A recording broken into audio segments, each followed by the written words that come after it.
Working now.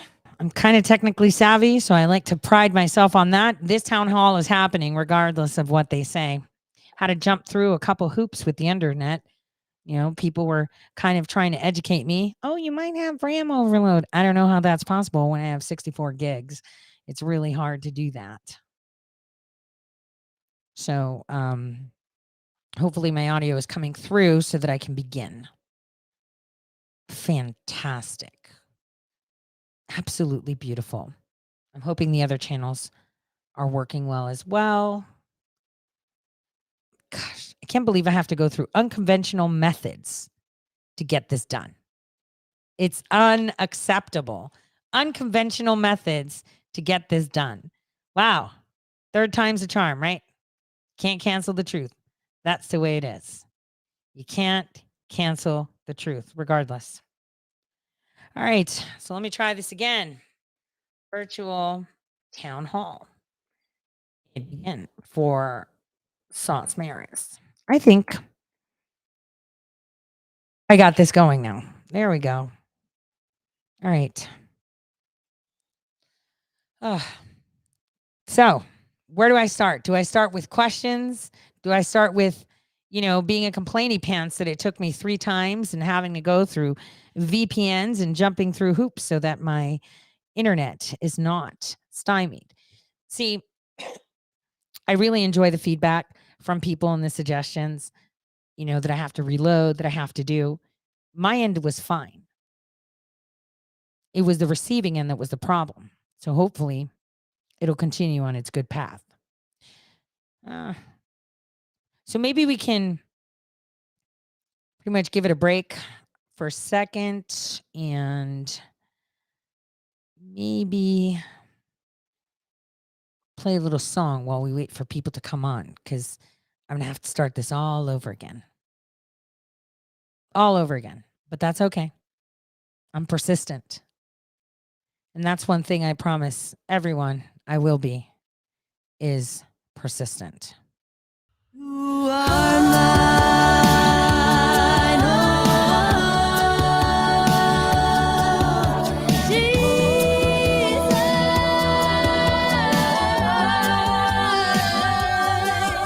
You are mine.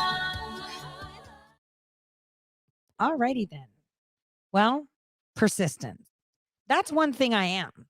And unfortunately, the powers that be cannot stand that. The powers that be aren't anything more powerful than any one of us.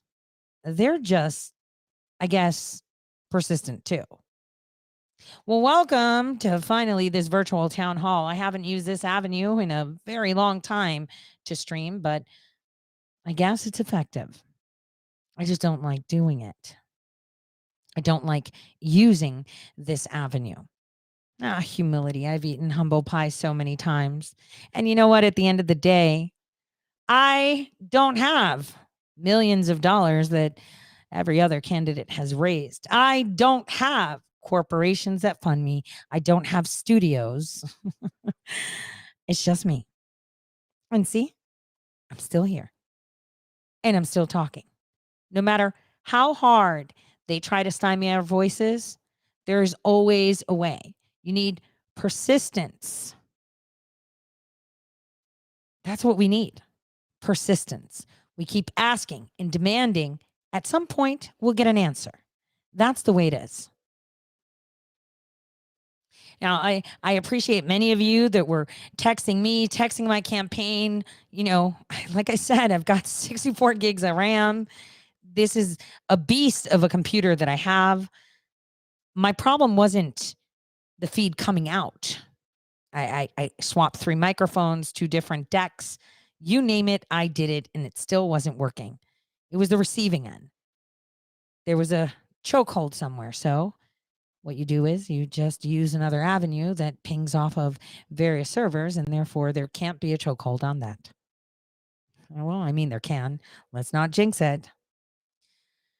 So I'm conducting my virtual town hall. I'll maintain on not putting the camera just to maintain the bandwidth and allow the flexibility and the ease of the data going through the streams. Now, where do I start? I mean, I've said everything, so now I feel like I have to repeat myself, but it's no different. Many of you just witnessed what censorship is really like. Censorship doesn't just come in the sense of, oh, you're not allowed to say that. It's also the information that we are allowed to access. So this is my virtual town hall for all Ohio residents that are voting in the November 8th midterm elections. And why do they call them midterm? So weird. They're just elections. I guess they call them midterm for the presidential, as if that means anything.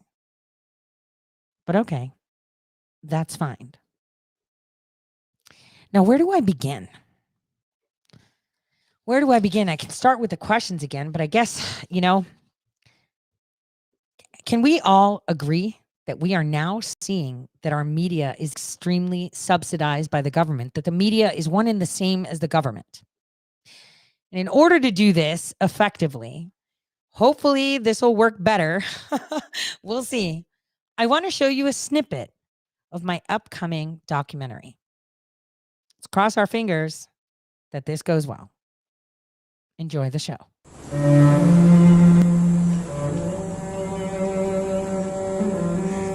The United States of America is a unique nation with a constitution that preserves rights for its citizens.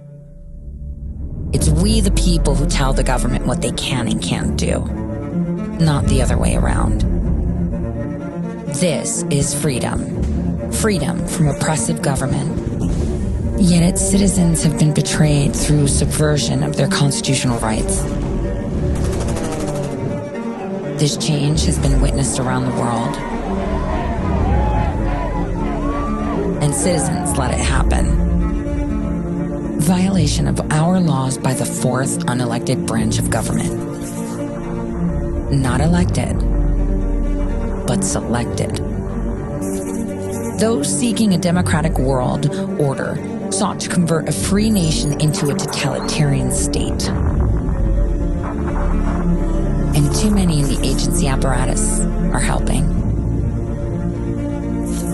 The United States looks weak. Bird bath or privilege scrub. They're the two exercises we're engaged, bathing exercises we're engaged in. You have weak leadership. We hold these truths to be self-evident. All men and women created by you know the thing. The absurdity and stupidity is what causes you to disengage from caring about your government. This is intentional. Now imagine you're an enemy of the United States. Those who oppose free citizens. They observe and think the people of the United States of America are stupid, weak. Therefore, it's time to attack. As warfare is evolving,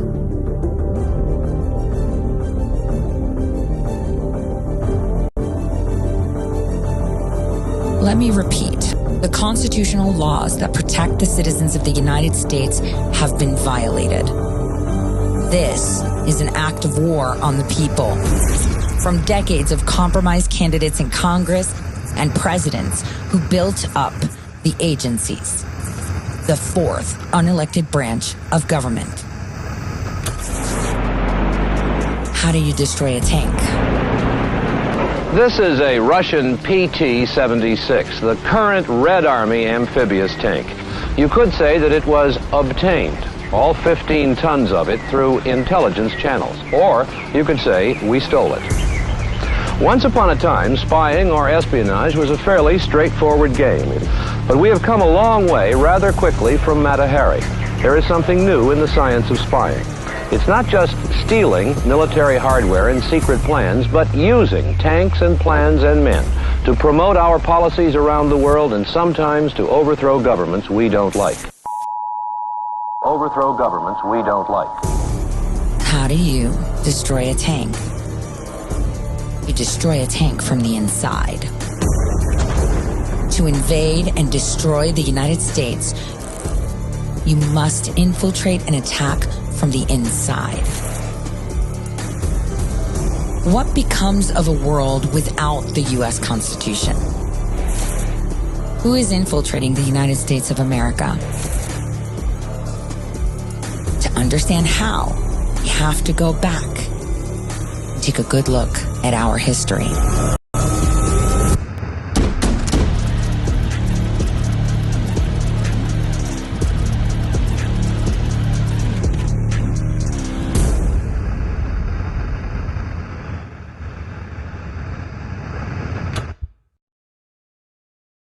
I guess that was a good starting point, right? That's exactly what I'm fighting here in Ohio. This is exactly the problems that we have across the nation, but obviously, I am running for Secretary of State of Ohio. And do not underestimate the power of that office. That office has the ability to ensure that your voice is heard at the ballot box. That's the way we make change. We can't just go around arresting people. We need to be the people in office. We have to say no to the powers that be. Now, while I was battling with the cyber oligarch and having to jump through ISPs to get this message through, I got another little tidbit to bring to you Ohioans that will indeed rock your world so you can understand just how important the state of Ohio is. Now, as you all know, it took me months to even get on the ballot.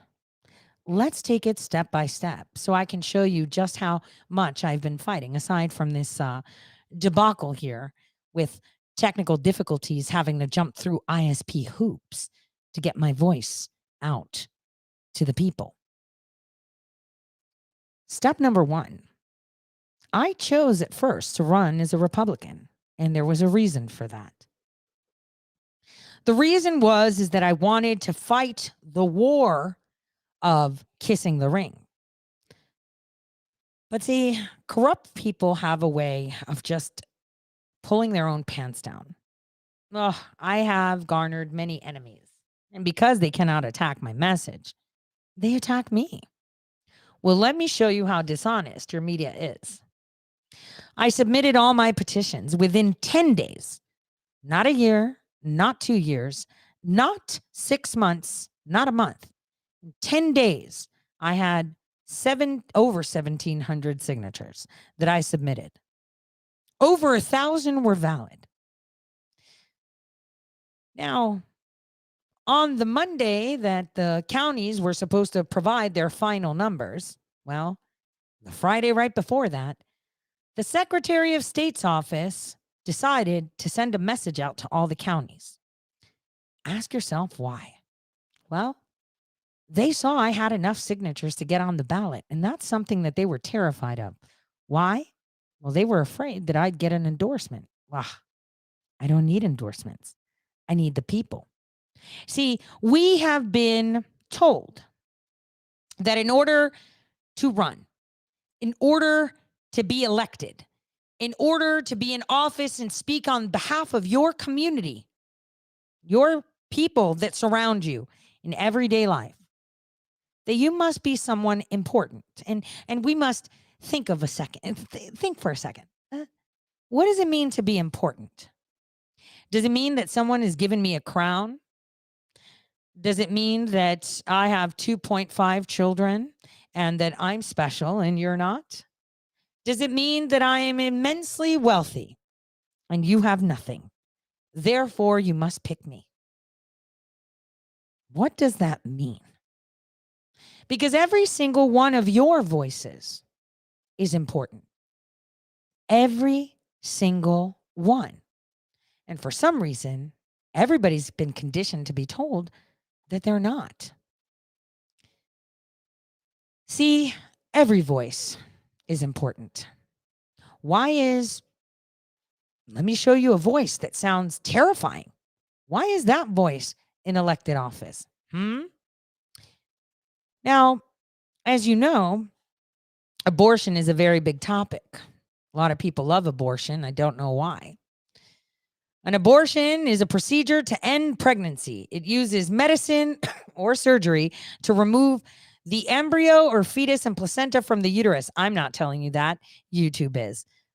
Well, let me introduce you to Wendy Stearman.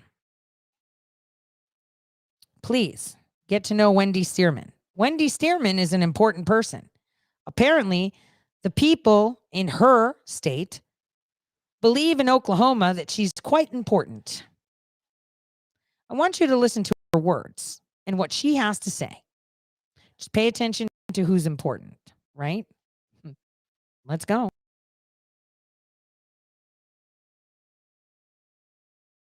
Based on that argument, it makes more sense, in my opinion, to offer abortion services up until a child is 18 years old. Because until they reach adulthood, we don't know if they're going to be a productive member of society. So based on the argument that we have heard today, we should allow it up until they are adults. It would solve many problems. Think of the disruptions in school, bad behavior, anything. If you could just say to your child, well, I'm sorry, you're misbehaving, you're not going to be a productive member of society, or you're going to have a hard life, let's go off to the abortion clinic. And it would be more humane for that child, because we know what abortion looks like in the womb, and it is horrible. It would be much more humane to simply go to the abortion clinic and have the child put to sleep. Would you not agree?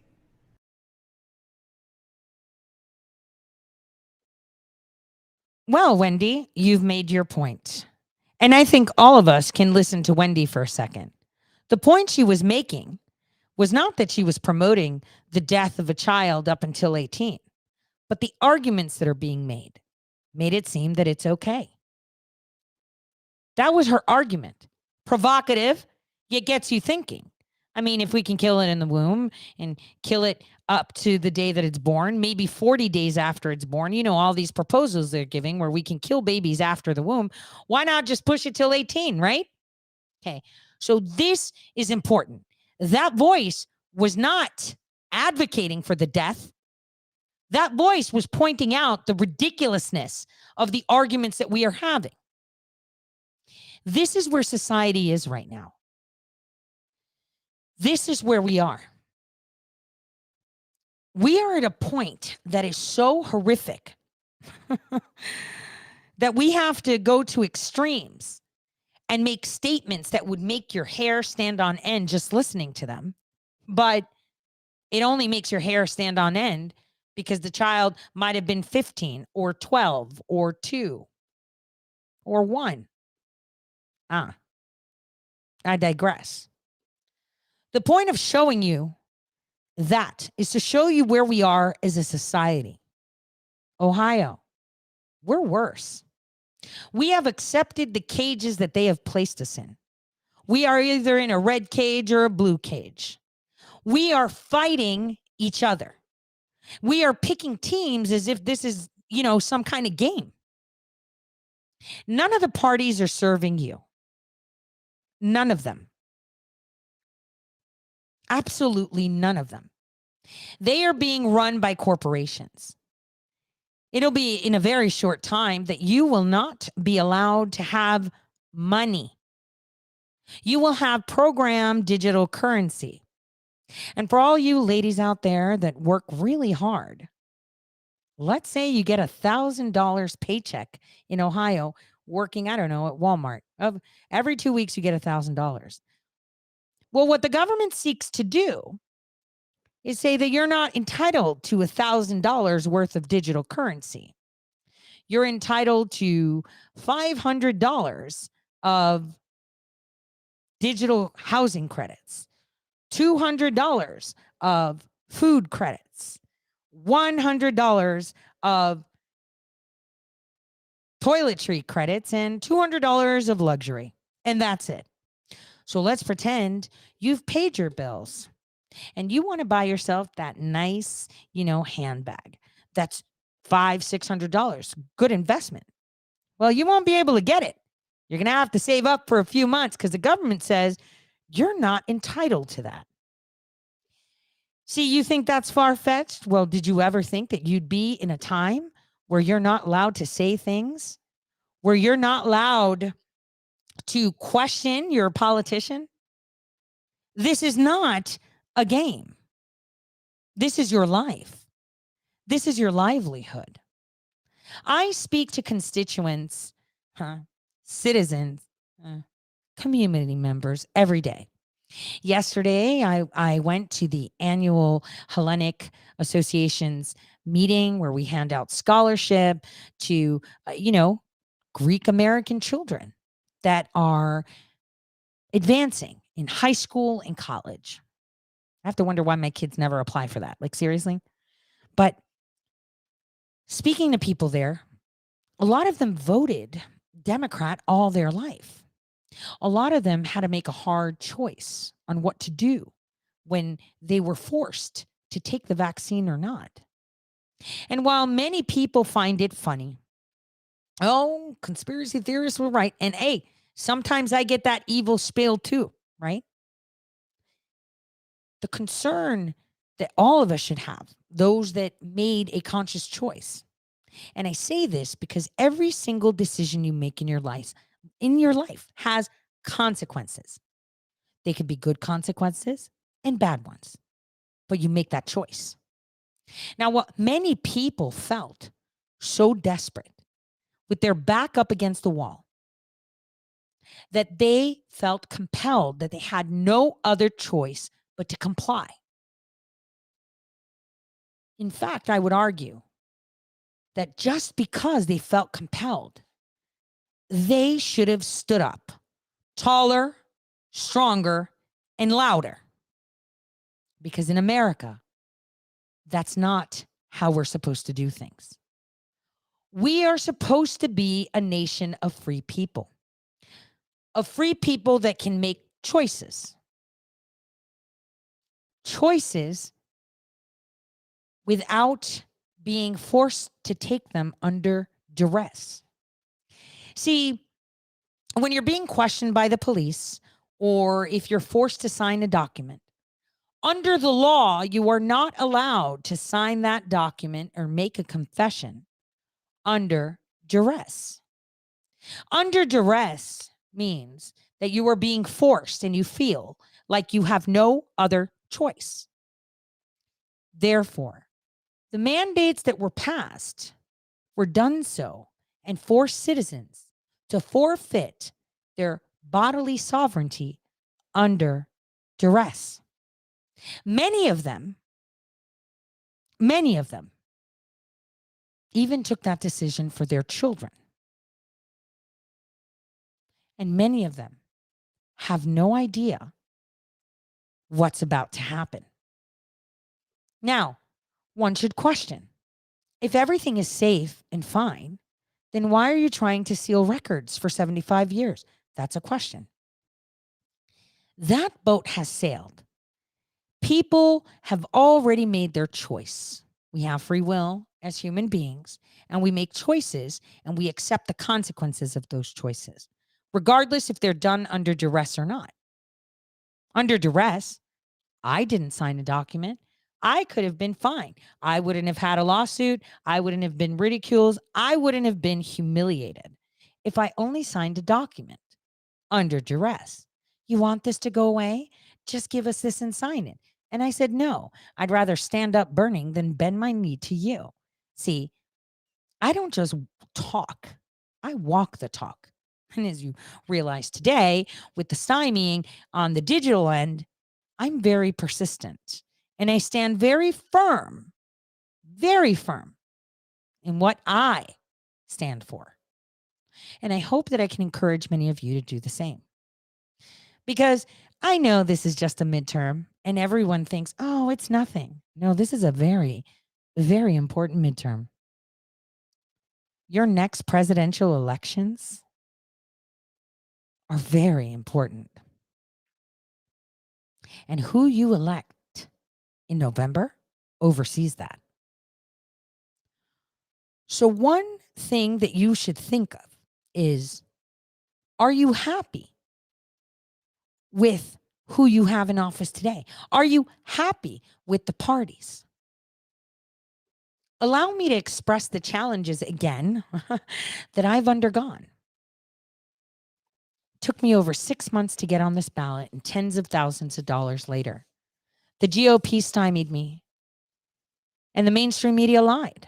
They said I didn't have enough signatures. I did. Only a few counties out of the 88 in Ohio stood for what is correct. They said, I'm sorry, Secretary of State, you gave us a directive to invalidate a statewide petition. That's against the law. We will not do that. And so it happened. Only few stood by the law. The rest buckled. They did exactly what the Secretary of State did, since the Secretary of State appoints them. That's going to change too when I get into office. That's no longer going to be happening. Every county will be independent on executing their paper ballots counted by humans. The only thing that I will have control over is to make sure that they're live streamed so people can watch it and they can pay attention. See, these are very important elections. So moving along, since the GOP didn't fight me, but the Secretary of State did, they reversed roles. And the second time I ran, I had way more signatures than anyone could imagine that I can muster in 28 days. And that's because the people are running, not me. It was the people that put me there, not me. So while we saw that they were taking a look at the signatures, so were we. We were checking the voter rolls. We were checking everything. And we found that a lot of counties discounted signatures that they shouldn't have discounted. And we challenged them. But unfortunately, that's not the way the system works. The system is only if you're booted and told by the Secretary of State that you're not on the ballot, only then can you challenge. Well, actually, you can't because they have the last say. So unfortunately, the Secretary of State was put in a position where they had to certify me on the ballot. But here's where the GOP came in. The GOP had this loser called Justin Biss, a loser that was under the Trump administration in the media working with Hutchinson, the one that lied, the one that texted, the one that said, give me money because they're pressuring me or else I'm going to have to say whatever, that one. He's just a loser. Everybody at the White House says the same thing. Well, that was during the Trump White House, said the same thing. So this guy claimed that he looked at my signatures and said, these are wrong. These shouldn't be counted. Well, in essence, he didn't. A massive law firm combed through everything. A massive law firm hired by the GOP, again, big money, right? Against the little guy. And they then took me for a ride. 5 minutes before the clock was out of anybody contesting and protesting me being on the ballot, they emailed on a Saturday, 5 minutes before the clock was out, to say, this guy said, I checked and it's wrong. Well, he didn't check because all the communications were with a law firm. He didn't even know. He just put his name on it. That's it. It was a massive law firm that actually works for the Secretary of State that did it. In fact, his second in command for elections, Amanda Grandjean, worked for that law firm. In fact, then they set up a hearing. Immediately when I got notification, I sent an email to the Secretary of State's office. I said, hey, I'm not finding information on how this hearing is happening. Would you please send me information so that I know, so that I can assert my rights or guide me into how the process is happening? Oh, and by the way, I will be out of the state during this period and this period. So if we can have the hearing around that, that would be fantastic. Needless to say, they didn't respond. I wasn't even afforded the right to know my rights by the Secretary of State, Frank LaRose. His office completely ignored my request. And then comes down to the hearing. The hearing was set by them. I asked them, how did you pick this judge? Did you pull the name out of a hat? Was it someone that you surveyed? This judge isn't even a judge anymore because they were a disgrace. They were removed from the official Supreme Court bench. In fact, his son, I believe, is defending Frank LaRose in the unconstitutional redistricting, right? So the question is, if your Secretary of State is so impartial and so by the law, why didn't he advise me of these things? Because he doesn't care for the law. He is above the law. See, everybody talks about Hillary, Obama, Trump. Yeah, they're above the law. I'm sorry. But even the lower level politicians are above the law. Can you see it now? His job is to let me know how the process works, and he didn't even advise me. The Supreme Court found that he was in complete disregard for the law. And then Pat DeWine, Mike DeWine's son, challenged my affidavit. Like, are you serious? I've used the same notary before. Now you have a problem? That's another problem. I will tell you that in the state of North Dakota, I will disallow any party affiliation for anyone running for judges within my jurisdiction. I will not allow judges in my jurisdiction, which is the state of Ohio, to ever be affiliated with a party. If they get donations from parties, they're not allowed to run. If they align with a party, they are not allowed to run. We should not have politics in our judicial system. We, the people, can make change when there is an executive corrupt branch. We, the people, can make change when there is a legislative corrupt government, right? But we cannot survive as a nation when our judiciary is corrupt and playing politics. And that's a fact. So, the interesting thing is, I'm going to now play again the press conference that my lawyers had, which is quite important. So you can hear what I am doing for the state of Ohio and hopefully will affect the people of America as well. Because this conversation needs to be had across the nation. This conversation about these machines needs to be done in a proper venue. So here we go.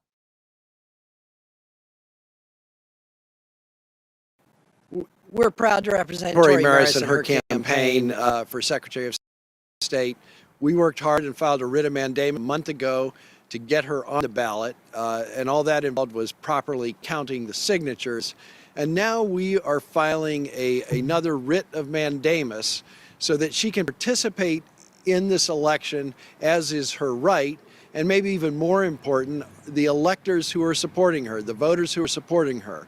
It's their right to both observe the counting of the ballots and to inspect any mechanisms or methods that are used in counting those ballots. So it's very simple. Ohio law allows candidates to observe the counting of the ballots. And we do believe that when the counting is taking place in a black box, you cannot observe the counting. And the second thing Ohio law requires is inspection of the counting process. And we believe if you are using machines, that you should be able to inspect those machines fully. That means the software, the hardware, the code, the functioning of those machines.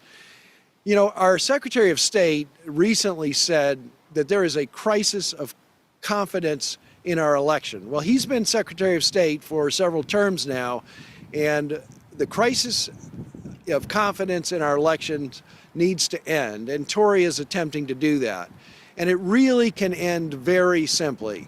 Make sure that candidates and voters can inspect and observe the process. And ultimately, the answer is really very simple. We need to get back to the way we used to do it.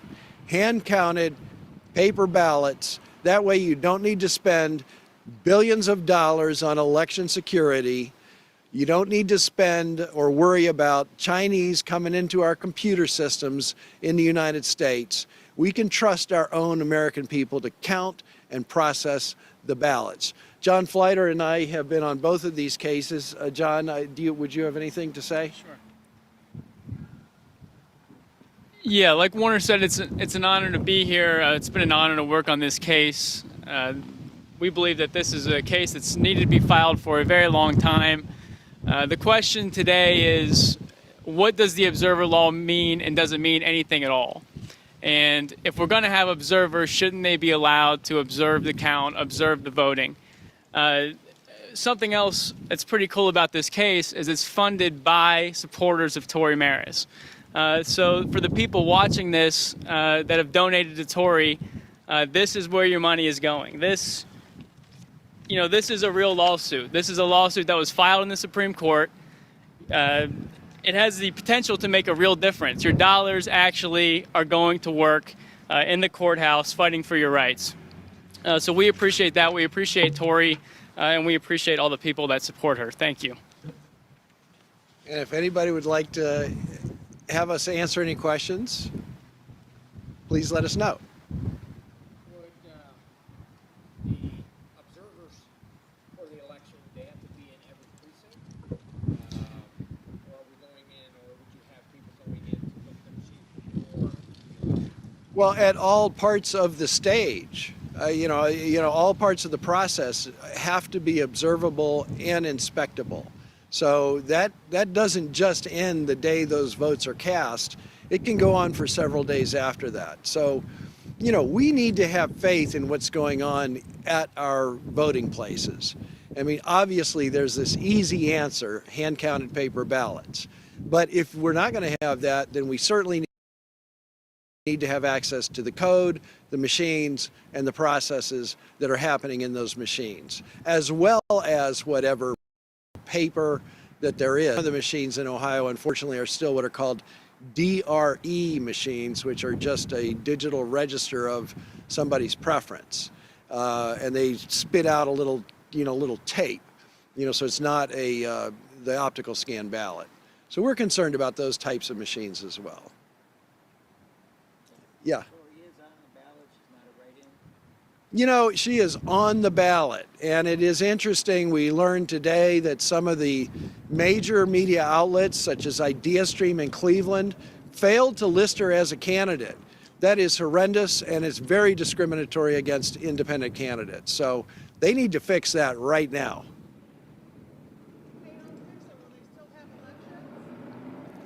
Well, she is on the ballot. When you go to vote, she is going to be on that ballot. You will see Tory Maris on your ballot. So you will get a chance to vote for her. The point is, because we had to fight to get her on the ballot in the first place, some of these big media entities don't even recognize that there's an independent candidate running. She's the only independent candidate running statewide here, and that's a very important fact. She ought to be front and center in all the media because she's the only independent candidate. So she's had to fight very hard to get to where she is, and she's keeping on fighting. I know that.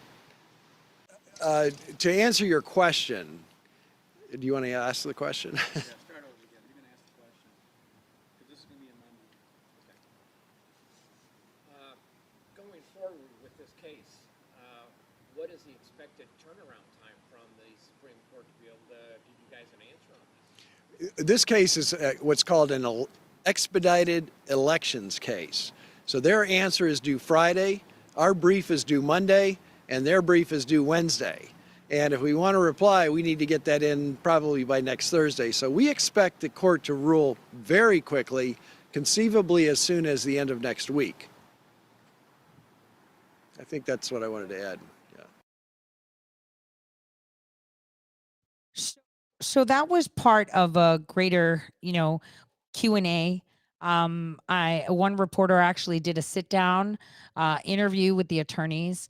And as I said, I want the people to see every single step we have taken to fight, because it is important and imperative that people see it. Whatever campaign money I've raised, I've thrown into lawsuits. And I finally got on the ballot. Someone would be like, well, you're on the ballot, so there you go. Take the campaign money and run. I'll have you know, you can see the expenditures. They're out in public. And you'll see that none of my campaign members are actually paid. I'm not paid either. Nobody pays for anything. through the campaign. The only thing is the merchandise. That's it. I want people to see that you can make it happen. Even when they attack your they can't attack your message. So they attack the messenger, of course. But I have years of track record that show that most of the things they say aren't wrong. And here's where we're going to get into the raw section again. As a person, personally, I have grown in the sense that I have learned, and I'm struggling still, to feel compassion for those that mean me harm. And I think it's important that all of us love those that despise us. I see them and I feel sorry for them. I feel sorry that they find pleasure in causing harm. Harm doesn't mean that I make you bleed only or that I kill you only. It's harm to cause you mental anguish. It's harm, but they're just names and they can't affect you. And when they can't affect you, they target your children, and they have attacked my children. And when they can't do that, they'll attack my friends and my family. And this is what they do. See, society and our state in general has come to that point. As I said before in the two other attempts where I now am jumping through hoops, my social security number is on social media platforms, and none of them have taken it down. And that is a crime called identity theft. People could be buying weapons. People could be getting healthcare procedures. People could be getting loans and bank accounts and jobs in my name because all my identifying information is out there. All of it. And none of these private companies have helped me. No one has turned around and said this is wrong from these cyber oligarchs. I know the FBI sees this. And just like many others, they watch. Because the time will come, just like it did for the Attorney General of North Dakota. It comes. Again, I repeat, my social security number is on multiple social media platforms from people with like 2 followers to maybe 1,000 that claim that they're investigative journalists. No journalist would put the things that they've put out. I mean, WAPO would love to, but they can't. They know it's a crime. New York Times would love to. They can't. They know it's a crime. And considering all these media firms have access to my social security number, do any of you think that none of them ran a police report on me to see if I have a felony like everyone keeps claiming? Of course they did. But there is no felony. There is no crime. All they have is this civil suit that they keep pounding that no one reads. No one reads my filings. They only talk about the attorney generals. No one reads the actual facts of the case. No one actually sits back and thinks she had the feds crawl up in her. The biggest colonoscopy. They looked at everything and they couldn't find a crime, and all they could do is go to civil court. Yet people keep talking. And because nothing happened, they put out my identifying information to do what? Hurt me? You think the feds don't see it? And when you're going to put up a manufactured warrant, at least, get the height right, okay? I'm 4'11". I can't be 5'5", 5'6". Get out of here. You look stupid and pedestrian. Yet, unfortunately, our society is so dumbed down that they believe everything they see. And, this is the problem that we have, an infodemic. This is what I'm enduring because I want to secure the future for my children. I'm not doing this for me. You think I want people to keep saying bad things about me, putting out all my private identifying information where illegal immigrants are coming through the border? They can use that. That's a crime, and you will be held accountable for it. It's actually called criminal harassment and gang stalking. It's already there. I have an army of lawyers. And you know what's dumb? You know, they're even going after people that are actually feds to try to make them do what? Denounce me? Would that make you feel better?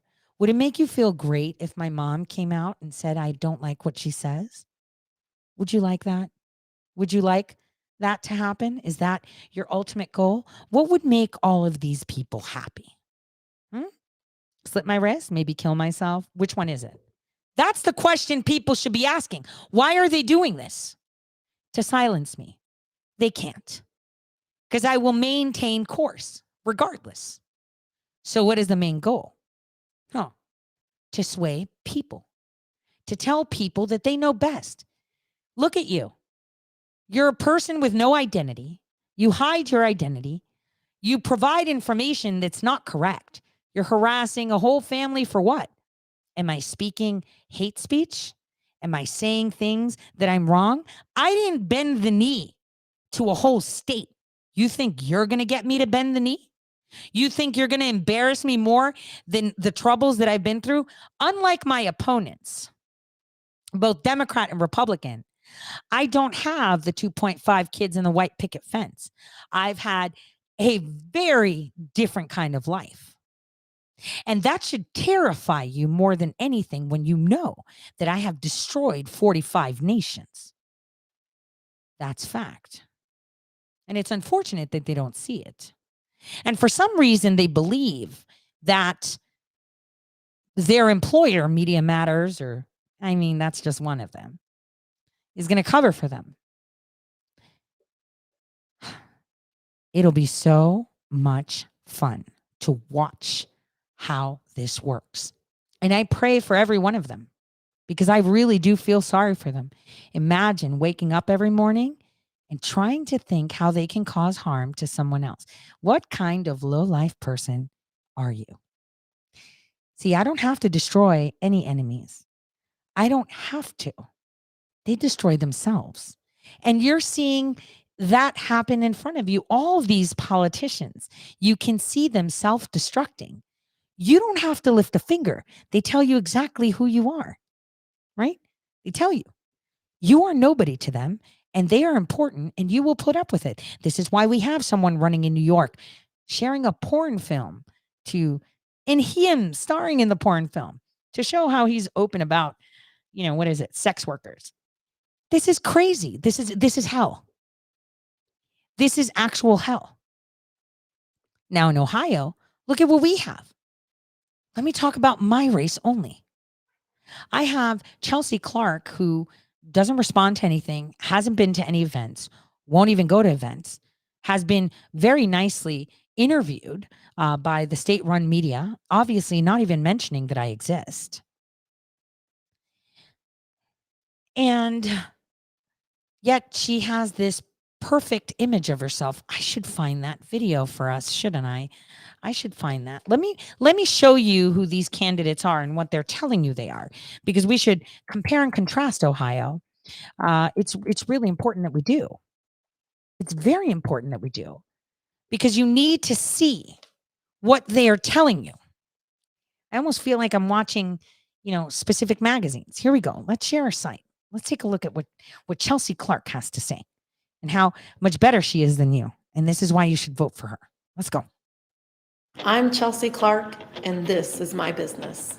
I built it with a good idea and a passion to bring STEM education to underserved students. As a city councilwoman, I focused on lifting up small and micro businesses like my own, helping them get the tools they need to get ahead, because our economy works when we support all hardworking people, not just the rich and well-connected.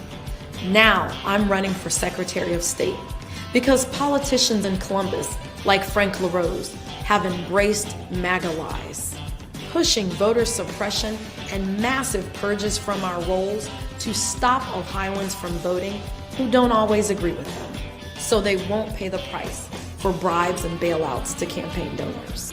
They want to silence our voice, all to cling to power. We have to fight back.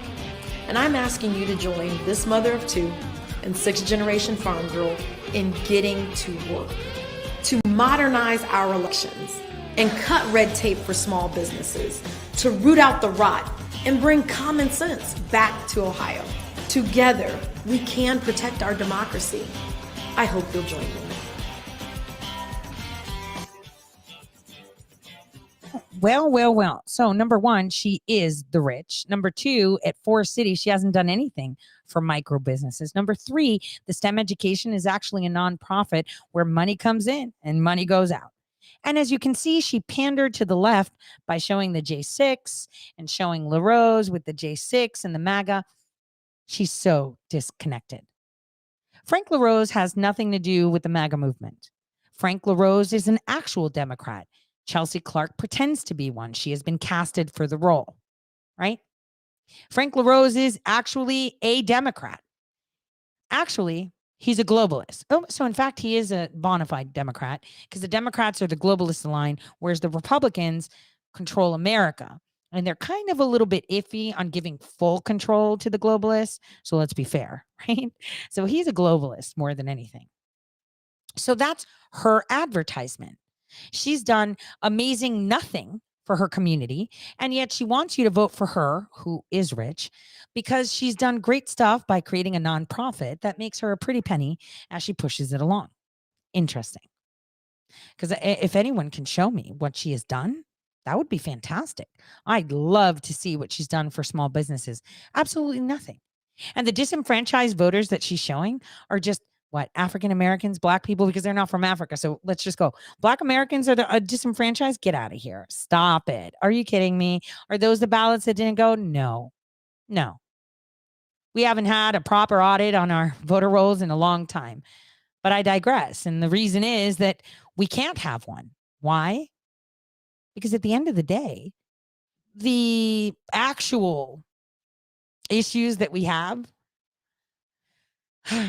are because the BMV are privatized. And that is why we have a problem with our voters and our voter rolls, because the BMV is privatized. And why are we privatizing services for the people? Now, let me show you what Frank LaRose has to say. Let me show you his advertisement because, Chelsea Clark is better than you. She's done so much for little kids and all these masks, and she has so much help disenfranchised voters and small businesses, but has nothing to show for, but a very nice nonprofit that brings a pretty penny. And considering that she's not a scientist, it's just so weird how she sits on this board. I digress. Let's move on to Frank LaRose. Let's take a look at what he has to say. Let's show his social media right here, his following. And here are his all ads. He's a Green Beret. I love it when they pander of service. Like, no one cares. Here he is. Let me show you how much better he is than you. Oh, and he's better than me, of course, because he's allowed to put advertisements. I'm not. Apparently, the media says that I'm not really a candidate, even though I'm on the ballot. Take a listen. Frank LaRose. As an Army Green Beret, LaRose earned a Bronze Star fighting overseas, protecting our freedoms, and ensuring fair elections. Here at home, LaRose will do the same. An Eagle Scout, husband and father, LaRose has the honesty, integrity, and passion to protect our rights and our votes. From the battlefield to the ballot box, Frank LaRose fights for us. Frank LaRose for Secretary of State. He stood on the front lines, protecting our democracy. Oh my gosh. It reminds me of Dan Crenshaw's advertisement. Remember when he did that where he was jumping out of helicopters and stuff, right? So this is what politicians are telling you. Look at me and my kids with the lemonade outside. I've got the white picket fence. I'm better than you. I serve my country, so just trust me, even though I have dirty dealings. See, let me be frank for a second. Hi, I was your legislator, and while I was in legislation, I had my dad fund this private nonprofit called Jobs Ohio, which actually stands for Jobs Ohio Beverage Services. And during that time, we created Jobs Ohio as part of Ohio through the legislators, and I was one of them too. And not only that, what I did for Ohio, well, I mean, myself, I guess Ohio, well, I took your money, Ohio. So I created Jobs Ohio. My dad funded it. I put my brother on the board.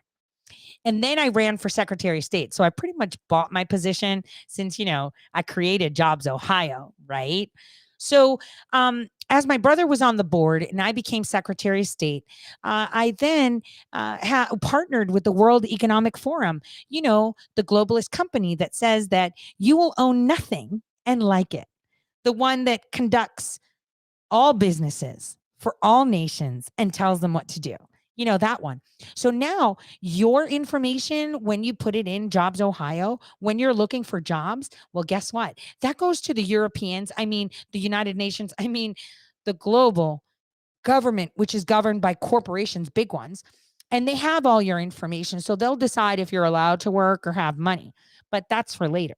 So I partnered with the World Economic Forum. And because I partnered with them, they did me a favor and gave my sister a job at the UN. So now she works for the UN. Zelensky, well, he was kind of selected. I kind of helped with that.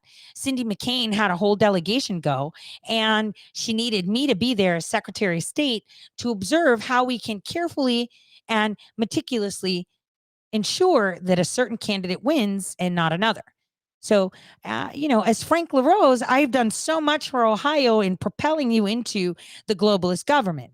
Not only that, almost 30 days before the elections, I decided that I'm going to create a new police service. And so now I have the power of the police. So I will be fighting for election integrity because now I have police powers. So trust me, because I'm a really good guy because I have police powers now.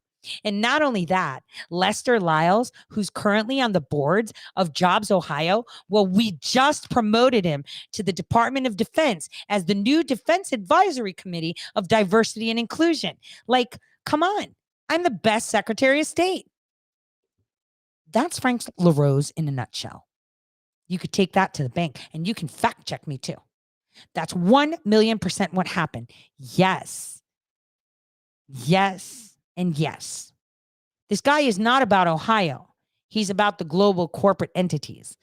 Chelsea Clark isn't about Ohio because she's not really running. She's a placeholder just so that the Democrats raise money and they just toss a few. This is fact. This is fact. So this is who I'm running against. A globalist, right? That is positioning themselves.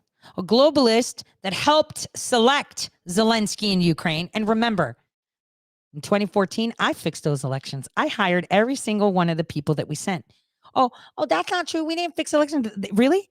Well, you need to go back to the Obama archives and look at 2014 April, where he signed the bill giving $50 million to help usher elections, where we sent them over 2,000 temporary employees and about 200 permanent employees. Excuse me, what? Huh?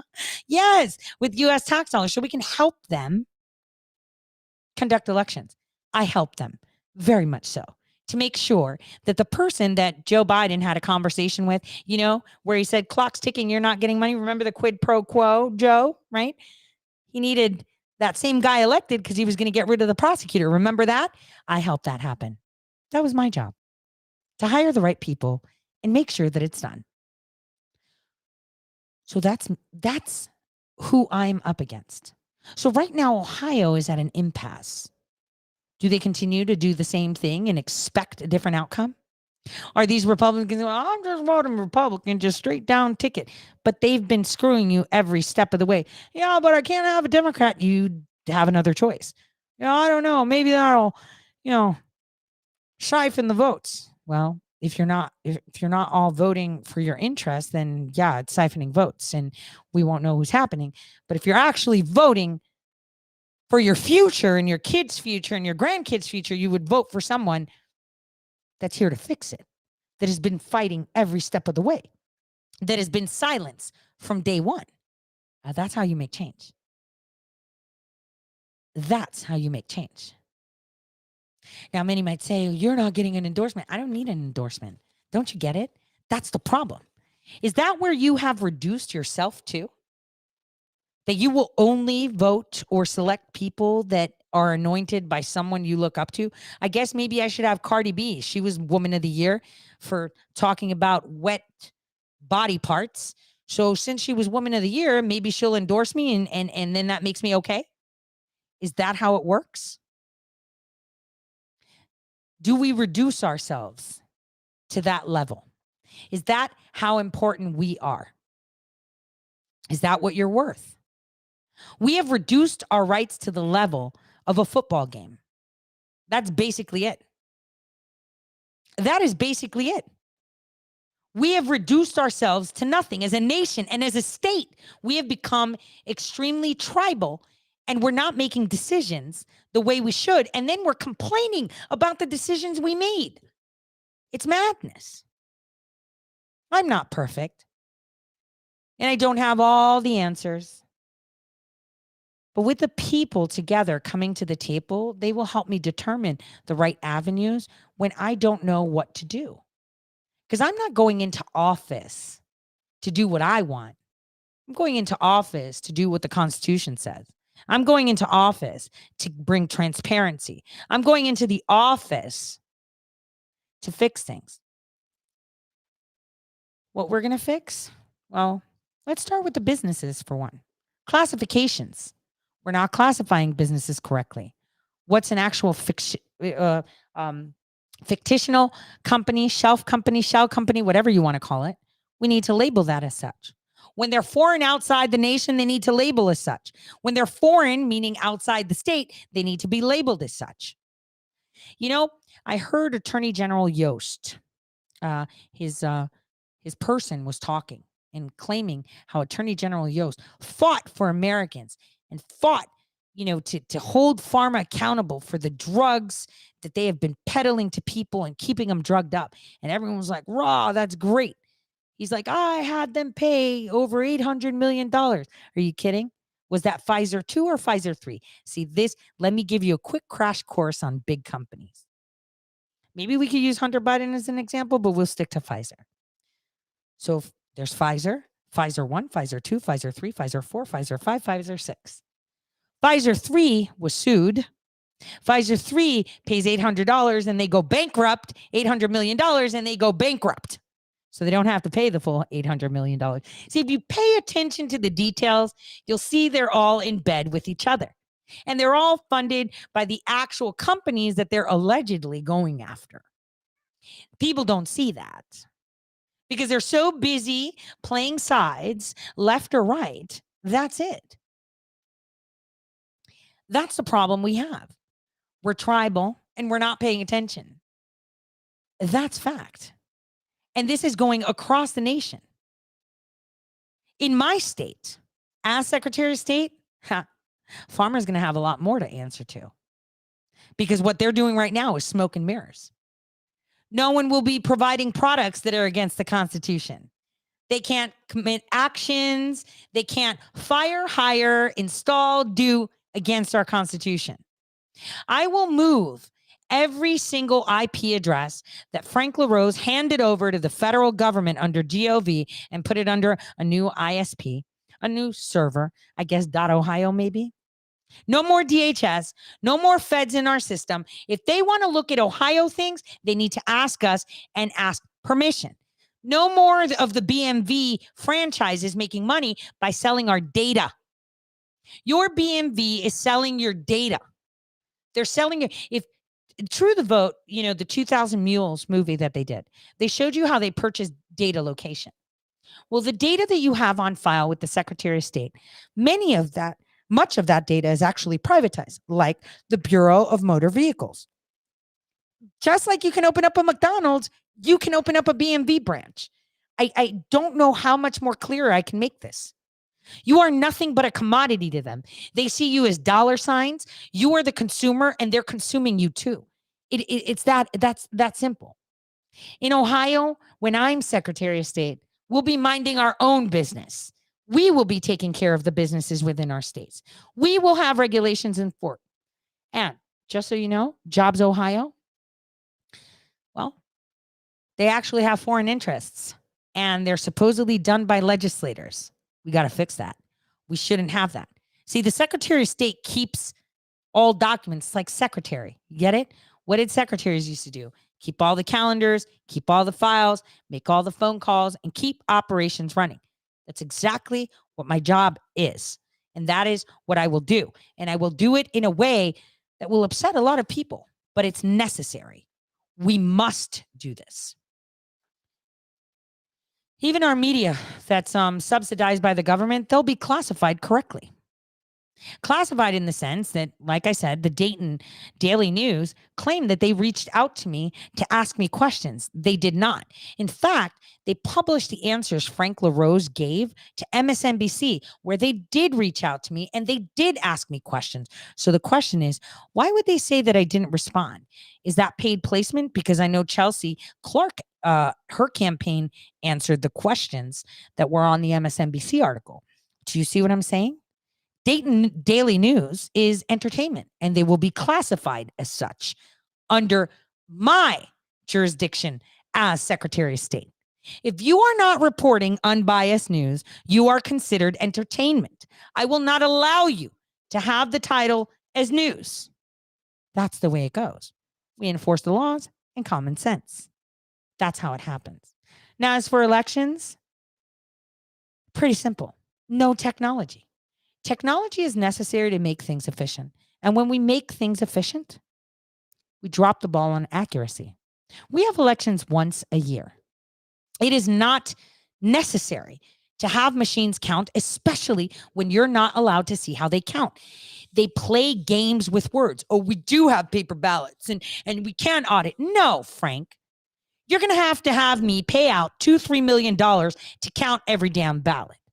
All you do is a canvas in the area that you've already pre-programmed. And I'm already concerned that my name keeps popping up third on the ballots. And if you guys think the voting and accuracy testing that they do is valid and it shows that it's valid, that's BS. That's a script they run to make believe that they're playing votes. And, you know, in all of them, Frank LaRose was winning, of course. And I was getting last hand, things happening, right? It's so weird. So a lot of people have approached me, people that actually know who I know how I'm networked. You should go on this person's show. You should go on that. No, I don't need to do anything of that.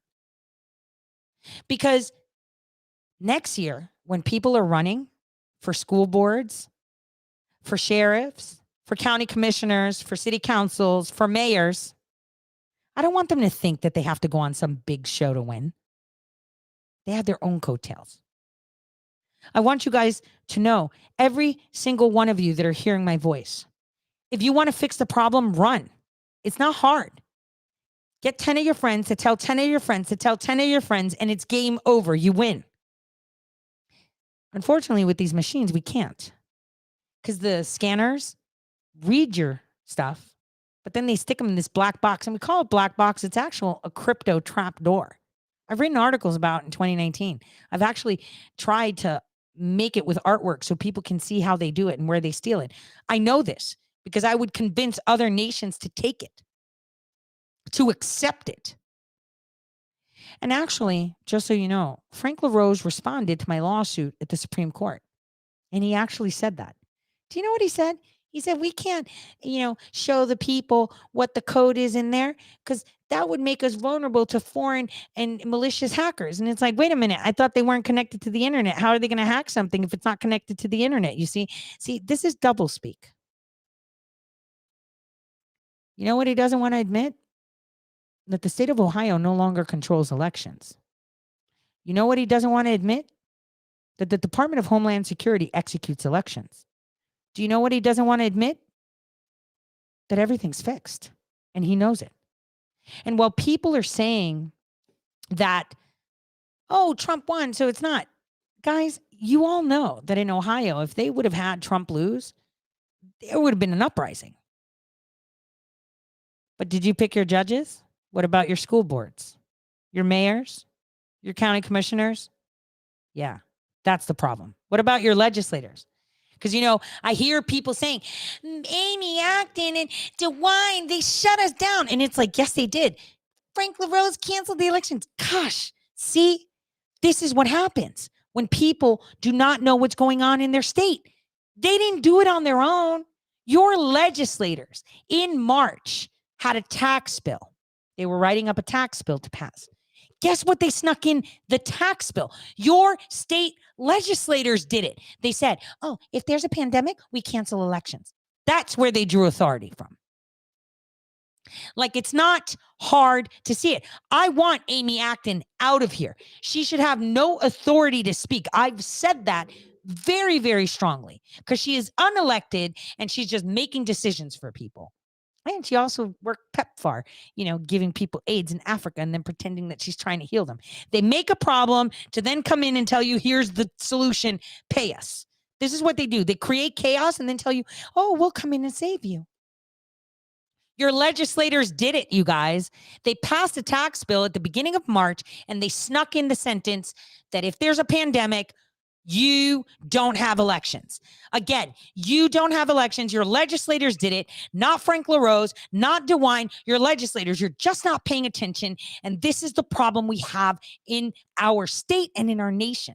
No one is paying attention. And anyone that speaks common sense, it's like, whatever. And I see so many Ohioans polarized. They're making fun of people that got vaccinated. It's not funny. What if these people got the higher percentage dosage? They're going to die. What if their kids got it? Their kids are going to die. Why would you laugh at that? Why would you mock that? What if it was you that felt that pressure? Just because you could withstand it doesn't mean everybody else can. And I want every single Ohioan to remember when you lost your job because you didn't take the vaccine, when you couldn't shop because you didn't wear a mask. Frank LaRose wore 2 masks, and he let businesses do that. He let huge corporations thrive while you dwindled. While you closed your business doors, the big boxers were open for business, and they would tell you what to do. Again, he had the power to say no. He commands businesses and did nothing. And yet what? You're going to vote for him again? It's kind of like pro-lifers. Oh, I believe that all abortions are murder, but I'm okay with capital murder. Get out of here. You can't be half-ass pro-life, and you can't be half-ass patriot either. When I hear people speaking like that, that just goes to show where society is. I have people saying, well, what are you going to do about gun laws? We can't do anything about gun laws. Here's 2 options we have. 1, we start having difficult conversations as a nation, or 2, we take everybody's guns. And I'm not giving up the guns because the guns aren't for the bad guys. They're for the government. They are there to protect the First Amendment that they have already stolen at the ballot box that we're fighting to maintain. This is where we're at. You want gun control, but yet we don't value life. We have raised our children to not value life. We are telling society that one life is more important than the other.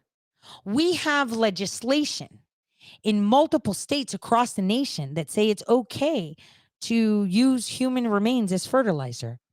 We have legislation across the nation that say we should starve mentally ill patients so they can die faster. We have states with legislation across the nation claiming that 14-year-olds can declare if they want their organs harvested. We have, across the nation, transplant teams that deny organs because they decide who gets them. I mean, if you have money, you go first, right? Am I right? And we all know it. This is how it is. What you don't seem to understand is that you have all the power. See, they have the corporations in their gas tank, but the corporations can't do anything without you. I'm the one with the people in the gas tank, and I'm hoping that I fill that up and take it home. It'll be the biggest middle finger across America and in history to unseat an incumbent with an independent that they didn't even mention, that they won't allow to be on the radio or on TV or even in the newspapers. Why? Because my message isn't bizarre. It's not crazy, right? I don't believe in this redistricting thing. Do you? I think it's stupid. We had already framed our counties because that's how districts should be, per county, because we have commonalities as a county. I say it again until I'm blue in the face. Why is Akron, Ohio in my district? I'm in downtown Cleveland. Oh, let me guess. So we could take the impoverished of downtown Cleveland and filter it out with the richer people all the way down to Akron, Ohio, so that the Republicans are favored. Then we're going to create another jurisdiction where all the impoverished people are, so they have a bigger voice. So it's a Democrat stronghold. See, these redistricting things benefit Democrats and Republicans equally. They fight on who gets more leverage. And you're the pawn that they fight over. They don't care about you. They care about their position. That's all they care about. That is all they care about. Their jobs. Frank LaRose is nervous, and he should be. He sat and lied on his little video saying, oh, I am so excited about small businesses and I help them and we encourage them and show them how to do it. That's BS. Every single Ohioan that is open to small business knows that the Secretary of State gives you nothing. They give you documents, and then if you call and you're like, I'd like some advice, they'll tell you exactly what they told me. Yeah, we don't do that.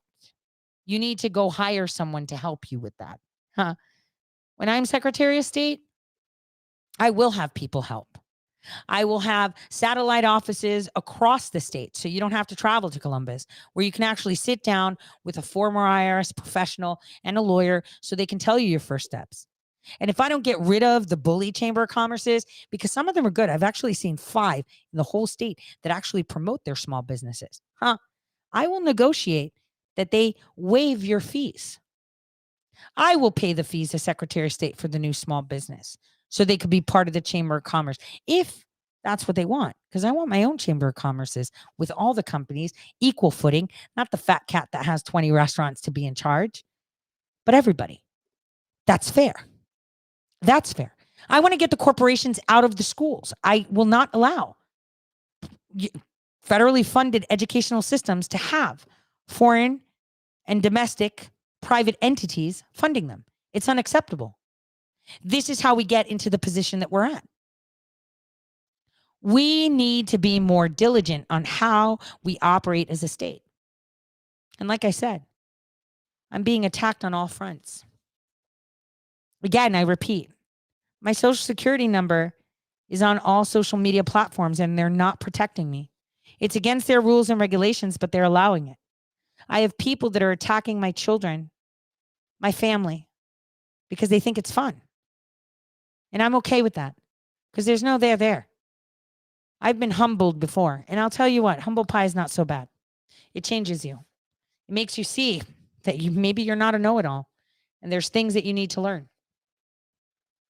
Now, let me get back to these questions. I'm so sorry for I guess I'm going to have to use alternative methods of streaming to ensure that I get my message across. All right. So let me start all over.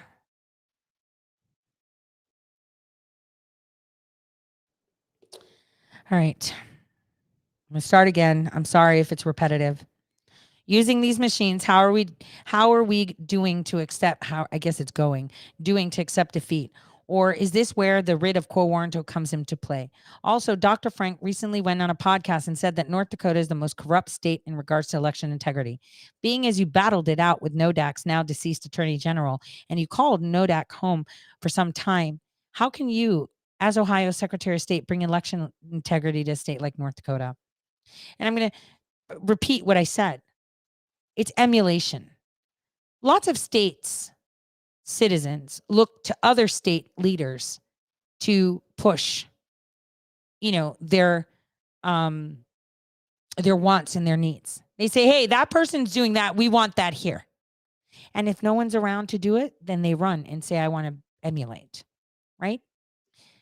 Also, I guess with my lawsuit going to the Supreme Court, it's in Ohio, but I'm pretty much of the fact that these Ohio judges don't want us to have paper ballots because they know they won't win. You'll probably see a very low turnout on votes as well, because not everybody fills in all the dots. So I'm expecting to go to the Supreme Court of the United States. Like I said, if I win this election, that's fantastic. If I don't, I still won, because I'm fighting for my whole nation and my state. Regardless of how many people see it or not, it'll benefit them and I'm doing it for my kids and their kids. All of us should be focusing on that. All of us should be focusing on the future. So the quo warranto, as I said, is an extraordinary writ that you file. If you're on the ballot and you don't win, you can question by what authority, and then they have to come back and say what the authority is. And that's where you can actually challenge the machines again. Sorry to have to ask this one, but are there any special contribution rules that would prohibit a non-Ohioan from contributing to your campaign? If not, what's the contribution limit? After all, it's a race for America. Individual citizens, I think it's like 3,500. Don't quote me on it. You have to look at it. Companies have a bigger thing. Like I said, Les Wexner cut a $50,000 check to Frank LaRose. AFL-CIO has funded a couple $1,000s to both parties too. Pfizer has given a ton of money. Usually they give it to the parties to fund the candidates too, but directly some companies can as PACs. So as an individual, I think it's like 3,500, but don't quote me on it. That could be completely wrong. I'm not sure. Can you please explain the relationship between Wexner and LaRose and why it's bad for Ohio? Okay, let's talk about Wexner again. Actually, I can demonstrate. Give me a second. I've actually written about Wexner in the past on my website and on other ones, but I've been pretty much banned almost anything. Right, so let me share this screen if I can so you can see it yourself. So here's my site, ToriSays.com. I have a couple of Wexner articles. Who Made Epstein a Money Mongol? You need to read that. That talks about Bronfman, which is the dad of the woman. You remember the sex cult NXIVM, right? So the sex cult NXIVM, that guy, his daughter who had slaves locked up in closets and stuff like that. And here it talks about Wexner and Bronfman. And here's the most impressive one. How Wexner primed young girls for the Epsteins and Weinsteins of the world through retail. Show you Justin Bieber with all these Victoria's Secret fashion models. This is Les Wexner. You know, he's there with all these women. Of course, he's getting all these awards. I mean, why not? These are the panties that he believes that little girls should have now or never for tweenies and teens, of course, right? He has Victoria's Secret, of course, after party. Why wouldn't a teenage girl that's 12 need a thong that says surfs up, right? Or I dare you, right? Or call me, right? Because this is what 12-year-olds wear, right? Enjoy the view on a white t-shirt, right? And this is the type of stuff that Wexner puts out. Little girls in underwear, right? This is the guy who has his name on pediatric hospitals in Ohio and nobody says anything. This is the guy that donates to your politicians and then you tell me that you want to save the children, but I'm to vote for that person even though they got money from a prime pedophile who has been sexualizing children all his life, who had children trapped in his house and no one said anything, who has entertained a bunch of politicians in Ohio at his home, and who helped facilitate the Intel contract. But these are all things, and Abercrombie and Fitch, yeah, children's thong, why not, right? Because, you know, 4-year-olds need to wear thong. These are all facts. Look at his advertisement for Abercrombie and Fitch, where they're all naked and sexualized. I've put it all in there for you. This is what they sell to teenagers. Okay? Back to school in 2003 with thongs for your kids. Yet I hear from conservatives that I'm a conservative, I vote Republican only, but your Republicans are funded by this guy. You're okay with that? That's doublespeak. This is the guy that bankrolled Epstein. He created Epstein. He gave him a blank check to all his businesses, his retail businesses that were used to funnel little girls and hypersexualize them. The Back to School magazine of 2003 shows naked people, naked children in thongs, right? But it's okay, right, guys? Because it's just money, right? Because everybody got upset when I said that John Adams got money from him. He did too. And it's true. And if you're okay with that, then you're a hypocrite. Don't complain of the problems we have in our state when you're funding and you're supporting the people that fund activities like this. This is a problem. And I'll tell you something, as Secretary of State, I'm going to be fining OSU thousands of dollars a day until they take the name Wexner down and allow them to sue me back. Because I don't think any Ohioan will fight me on that. In fact, they will be supporting me 20 million times over. Because I don't think any Ohioan, no matter what you think, if they're in the red cage or the blue cage, they'll be behind me with that. I can guarantee you. Now, that is Wexner. That is LaRose's $50,000 funder. Next, let's see, next question. Okay, my Board of Elections said that it would take at least one election cycle to change the voting process from machines to paper, hand-counted ballots. Do you think that's realistic? If not, and how do you envision implementing the process? Again, no, we already have paper ballots. We might have a delay on the elections in order to set up live streaming in every county, hiring enough Americans, within our state to count, and to create extraordinary measures on checking identity and ballot. Because we'll have a lot of people that'll be like, I'm provisional. And so there's going to be a lot of that on the side. And when it comes to mail-in ballots, they will be checked with identity. So, that's pretty easy. I can pull BMV records. I mean, I already have a plan for that. So I could get that done. If the ruling does come back for no machines, I am more than happy to provide solutions. I am not the type of person that will sit there and say that, hey, I'm going to complain and I want you to change things, but I'm not going to give you a solution. I have solutions. And they're ready. And I have feasible solutions and they're ready. I mean, that's the way it has to be. We need fair and transparent elections. Okay, let me go to the next one.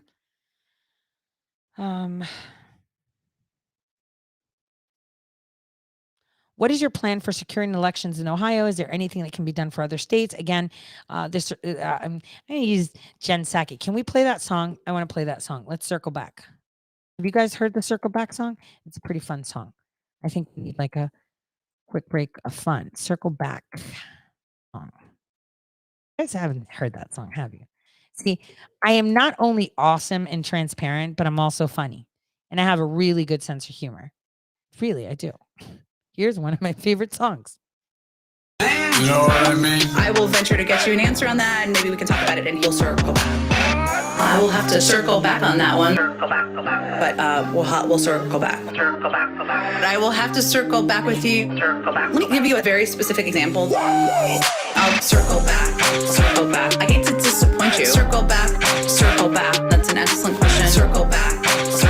I hate to disappoint you, but we will venture to circle back. This president knew back in January. Why didn't he tell us? Why did he warn us? There are a number of ways to combat misinformation. One of them is circle back. You told us that Trump was invincible, but Hillary was in the prison, right? I don't really have any predictions for you on that. I can circle back. Let me see if I can get more detail for you on that. Circle back. I signed something saying that if I'm wrong, I can go to prison. Did you? We'll try to get to as many questions as possible. I'll circle back. I don't have anything more for you. We'll circle back. And that communication has been lacking. Circle back. Well, as you know, we'll circle back. Let me give you a very specific example. I'll circle back. I hate to disappoint you. Circle back. That's an excellent question. Circle back. I hate to disappoint you, but we will venture to circle back with all of you.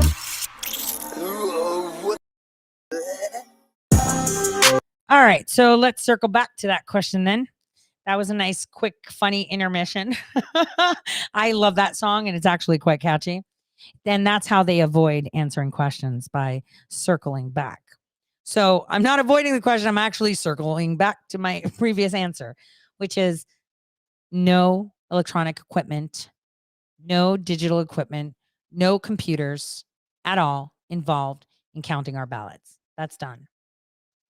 I've heard you filed some lawsuits. Can you briefly tell us what they're about? Okay, so I guess also touch on the affidavit filed from election 2020 fraud. Oh, that's a fantastic one, actually. All right, so I obviously have showed the video of the press conference. It's on my YouTube channel where my lawyers had the press conference on the lawsuit. That's actually ongoing. So I've already answered that at the beginning of the video. So if anyone wants to, at the end of the video, you can scroll to the front and see it. Now, as far as the affidavit filed from the election 2020 fraud, I want to tell you something. If you actually read my affidavit, everything that I have said is correct and it's on point. It's not misinformation. It's not conspiracy theories. It's actual facts. I stuck to the law. I stuck to the facts and firsthand knowledge. Nothing in that affidavit has ever been refuted, or anyone can say that's fake or that's false, because it's been 100% correct. Even the claims of the Election Assistance Commission, the EAC, not certifying the machines has been proven correct. The EAC themselves admitted in 2021 that they had not certified the machines after 2017. And this is fact because they actually had no quorum. And if we delve into that even more, Frank LaRose, the incumbent, was elected with uncertified machines. So I don't know, maybe we can revisit that at some point. We'll see. What do you think is the most important thing a new Secretary of State needs to focus on? I think the primary one, aside from the filings, like divorces, deeds, marriages, adoptions, all the secretary duties, right? The BMV, your cybersecurity IPs, bringing them back home to Ohio, because now the federal government owns them, right? Is our First Amendment right. Because as Secretary of State, the only thing I can do is facilitate the avenues for the people to make change. I can't kick people out. That's not my job. I can't arrest people. That's not my job. Even though LaRose just made a division pretending he can.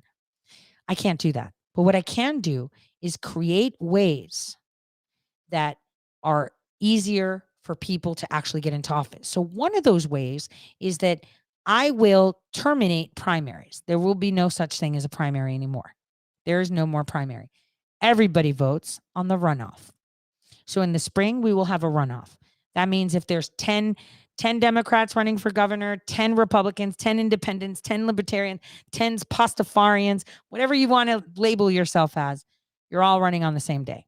And the top 3 will be on the ballot. End of story. It could be 3 Republicans. It could be 3 Democrats. They're all going there. And within my state, I will disallow candidates from getting any money from any corporation. That's end of it. And they could sue me for that. That's fine. That's going to be a directive I put out. You're only allowed to get from the people. Done. No businesses, no PACs. You're done. It's over. That's it. Your party can represent you, but they can't give you money. That's how it goes. We need to even the playing field. Because right now the playing field is stacked against the people. The people don't have the money. Frank LaRose has raised $2 million. Like DeWine has raised $6 million. Like, how are you going to go up against that? These people are insane. How are you going to go up against that? You know how we do it? By taking away their money. And the way it is you can identify as a Republican and do your little GOP thing, but they can't fund you. Okay? You could still do your stupid little, closed door meetings and pick whoever you want, right? But you're not getting any corporate money in the state of Ohio. If you're running in Ohio, you can't get money. Judges will not be allowed to have any political affiliation. I'm going to say that. I'm going to say that because they have no business. And let them challenge me in court. Where does it say in court that a judge must have a political affiliation? Politics don't belong in the courts. That's something I'm going to do.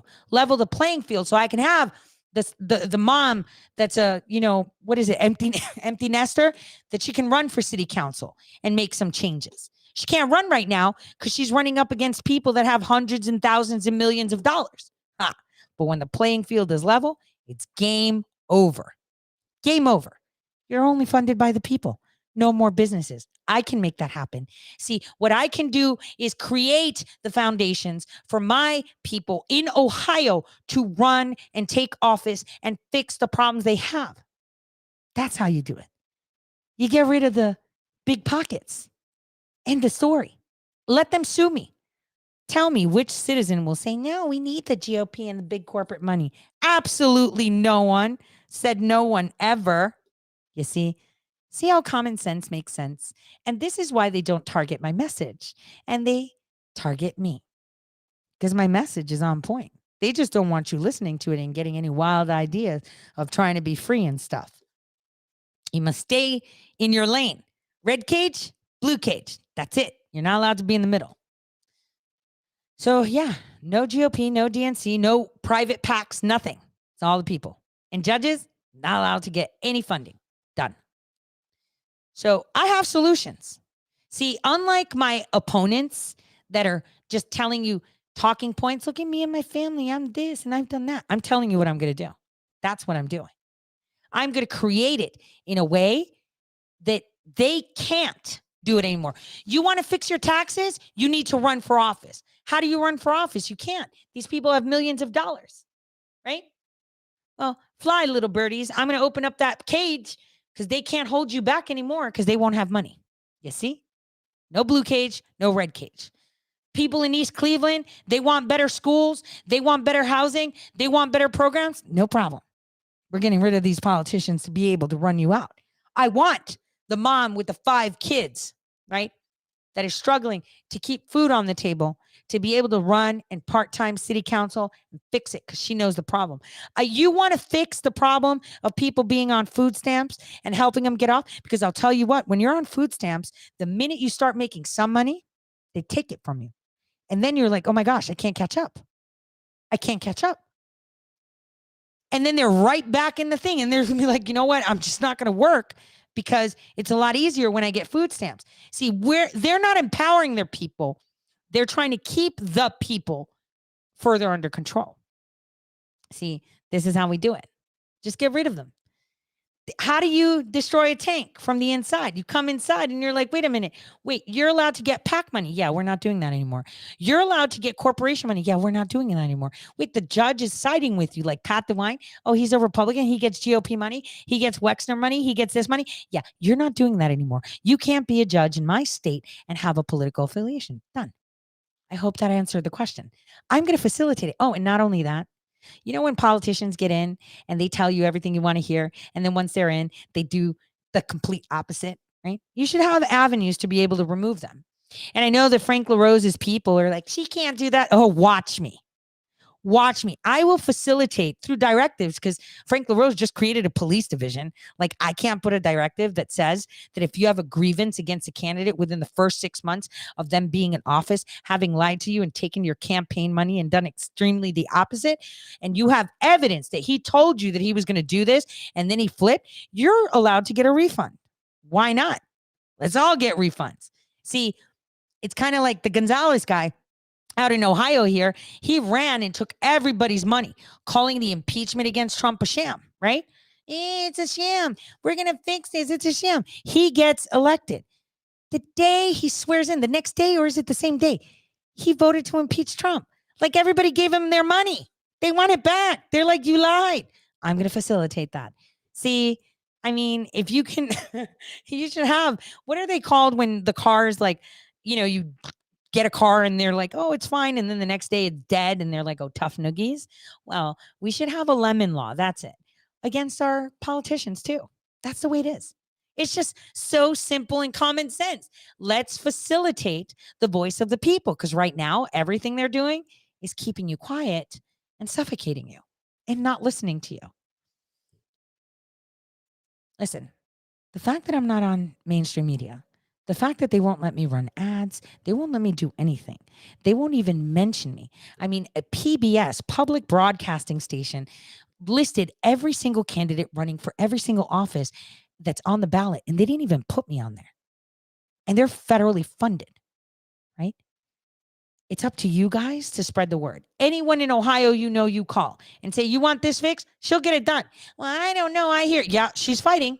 She fights all the time. That's all you have to do. Word of mouth. That's how it happened last time. And this is just practice for what's to come. Because you guys are going to run soon, right? You're going to take offices in your community, in your county, in your city. Time to get it done. Let's go. Let's go. Next question. Sorry, I digress.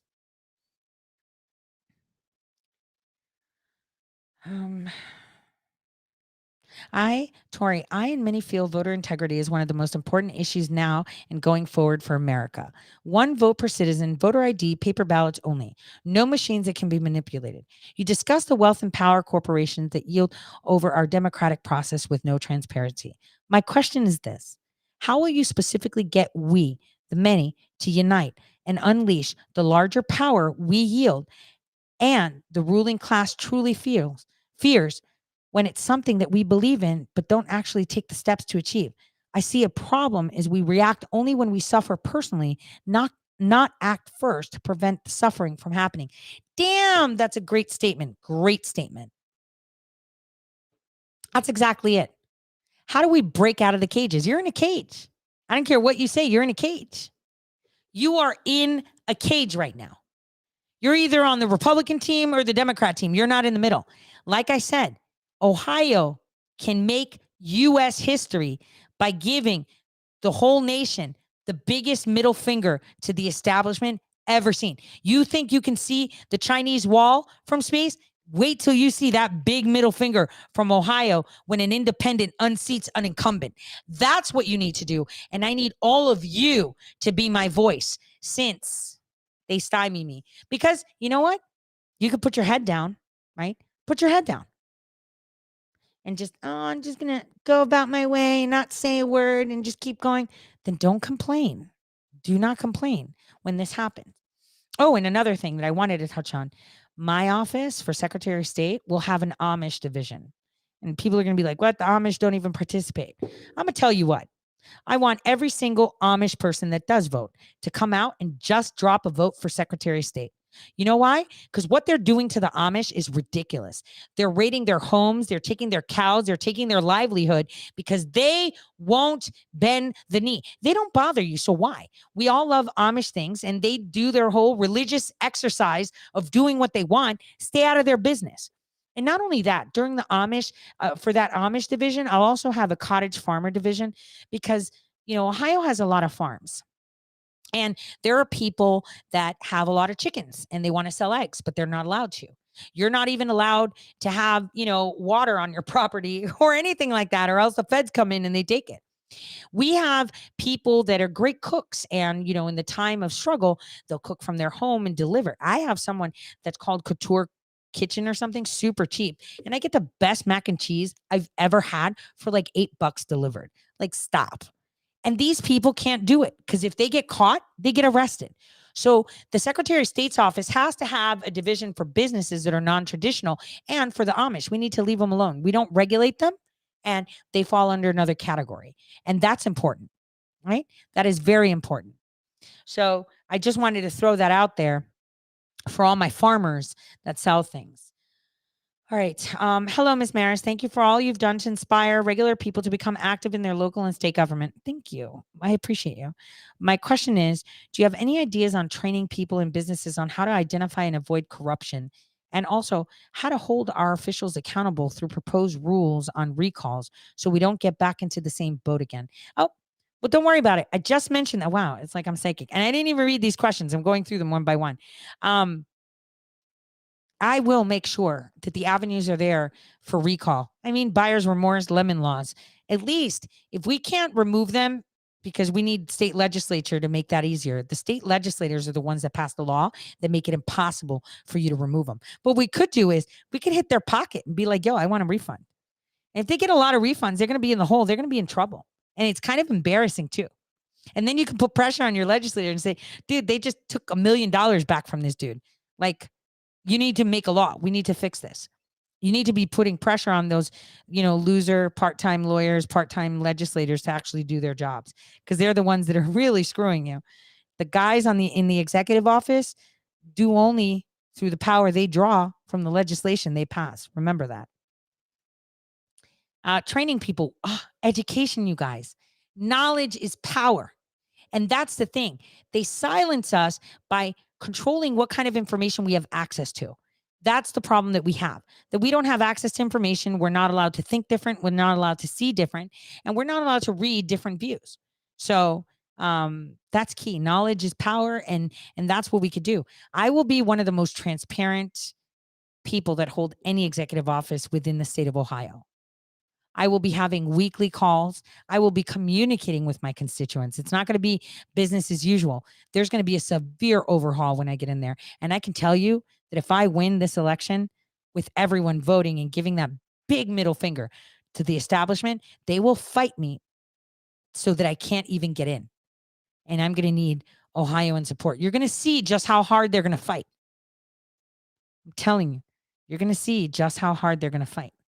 So I will make the avenue so we don't find ourselves in the same position.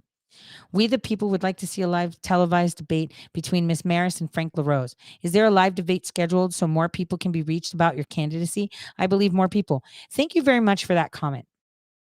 I urge every single one of you to reach out to your Secretary of State, your Secretary of State candidates, and to your parties and demand a debate. Tell them that election integrity is high, and if I don't get a debate, I'm not voting for your candidate. Ask them, demand for a debate, push it, because that's how you make things happen. I've asked, they've ignored, because people who lie, people who cower from questions are the ones you shouldn't be voting for. All right, and next one. Why are y'all talking pre-approved questions? That's what Mike DeWine and Frank LaRose. It's not a pre-approved question. I take all the questions. I just ask for people to email because I can't follow the chats. Like I can't look at Rumble, YouTube, and Facebook all at the same time. What am I? I mean, I know I'm a little bit different, but cut me some slack, man. Okay. Who says that? I don't even know who sent that to respond to it. I just have the body of the email from the campaign. All right.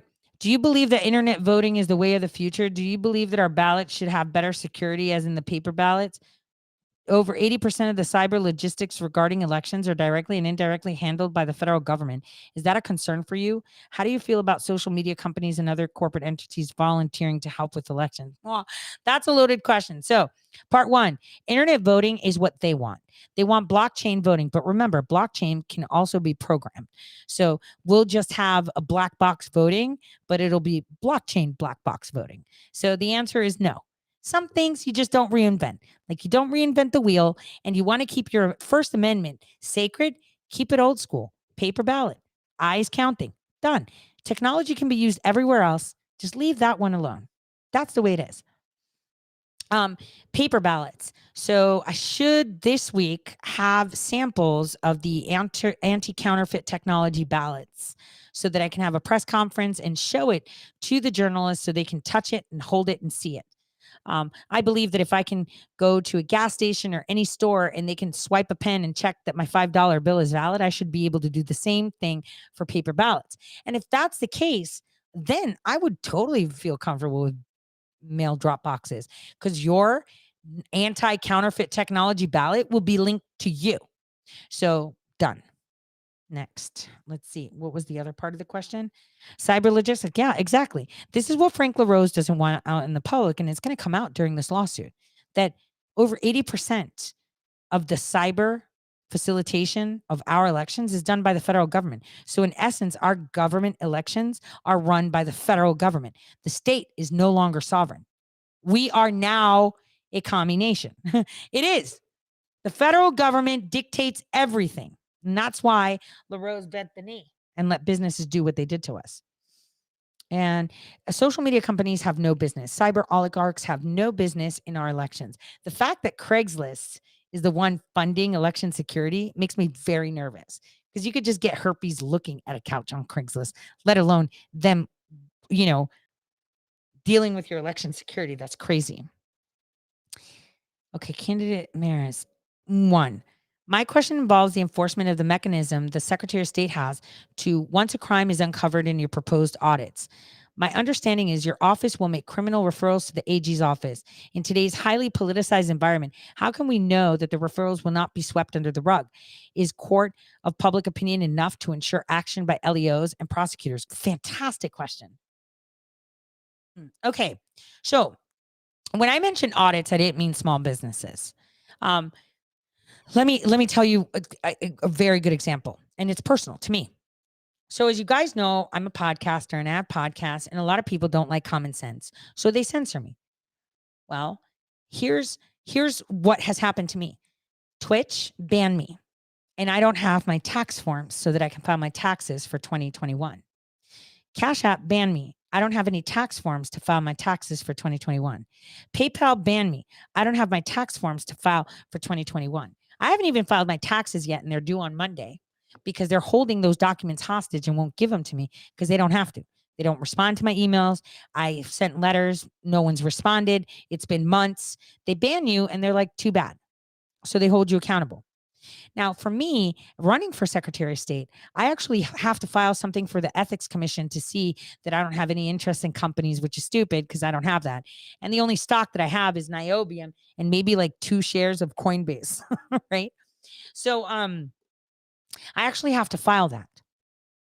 And so that's supposed to be filed. And if I file anything wrong, it's a criminal offense. So this is tomorrow, the whole day, I'm going to be trying to figure out with my accountants and lawyers that have been on the phone trying to get with these people to give me my information, how we're going to file it. I mean, the money came into my bank account, so it's easy, right? But how to file it. So that way we can do it, because I have to work around, because this is what they do.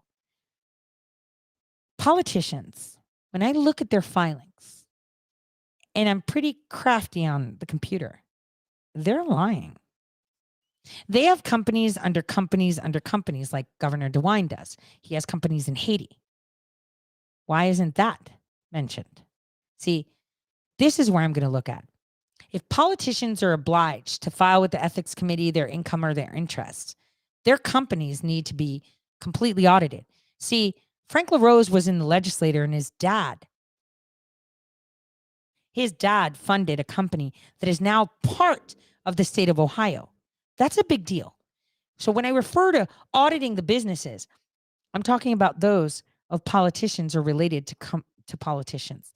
That needs to be fiddled out, because our politicians should be held to the highest standard. We have politicians that enter office with a net worth of $100,000 and they walk out multi-millionaires. It is unacceptable. As a public servant, how the heck do you make so much money? Like I said, going to the Secretary of State's office, I'll probably take a pay cut, because for the first time next month, I should have my operating expenses out of the red.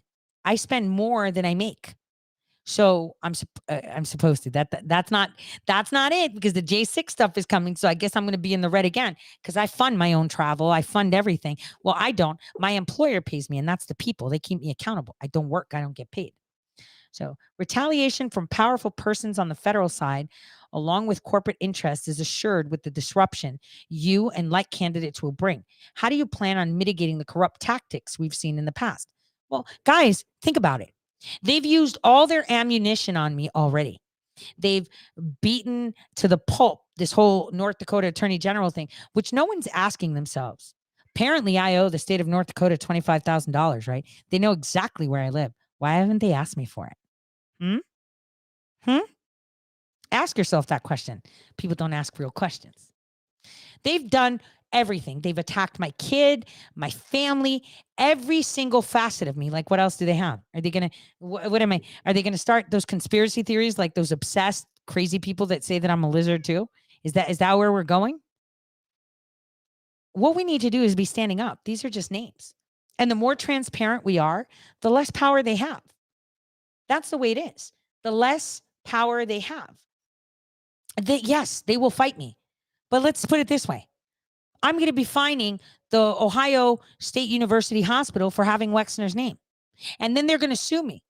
You think I'm not going to tell the people why they're suing me, that I'm demanding that a pedophile's name come off a pediatric hospital? You tell me if the citizens of Ohio will allow that to happen. Absolutely not. They will back me 100 million%. See, you have to be tactful and you have to pick your battles correctly. But once the people are on your side, that's an army they can't mess with, no matter how much power they think they have. The people do not stand up for things, stand for things any longer. The left, mass exodus. The right, mass exodus. They know it. In my county only, 400,000 are independent. I'm telling you, I already won. Unless they pre-fill their ballots, I already won. Congratulations on becoming the 17th state, first divine feminine and first independent Secretary of State. In terms of MAGA, what are your plans? 1, clean water, replacing government water poisons, clean air, clean food, clean music, abolish taxes, replacing punitive, primitive technologies, jails and prisons with reformative technologies. That's all for now. Okay, look, all those things that you stated are not things I can do. What I can do is create the foundation so you can run in positions that can get that done. What I can do is target companies that are not abiding by Ohio law that pertain to those things. That's what I can do. Let's remember, I'm Secretary of State. I'm not the president. I'm not the governor. I can only do what I can do. And what I can do is create the grounds to make sure all of you run and create the grounds that you can actually pull, right, out candidates that aren't doing their job. All right. Another question. This was sent to me on Truth, actually. Maris, most Americans are realizing that we aren't really voting a single candidate into office. We're voting a team of people. Can you give a public outline as to the vetting process and criteria you will use as Ohio Secretary of State when selecting your staff? Dang. Now tell me if that's not a good question. He sent it to me on Truth, and I really appreciated that question because that's important. See, one should ask, how did Frank select the Board of Elections people? How did he select Amanda Grandjean? How did all of these people that fill his office select? Well, in all honesty, this has been done through nepotism or friend of a friend of a friend. Remember, they're all connected. Like Amanda Grandjean worked for the law firm that supports the Secretary of State. She works for a Democratic firm that was placed there. You know, this guy is from DHS. He's now, Frank LaRose is now DHS advisor. So he brings on the guy from DHS as well. This is how they work. What I want to do is employ American citizens, period. American citizens that have skills. I actually want to see if I can actually hire an Amish person too, so they can represent their interests as a business, right? But you're right. I'll take meritful consideration. I will accept applications because obviously the Secretary of State's office is getting an overhaul, a complete overhaul. That's what's happening, down to the janitor. And I know a lot of people are probably nervous, but if you're great, you can reapply. Get your resumes polished. For those of you that have sat idly and watched this happen, shame on you, because this should not be happening.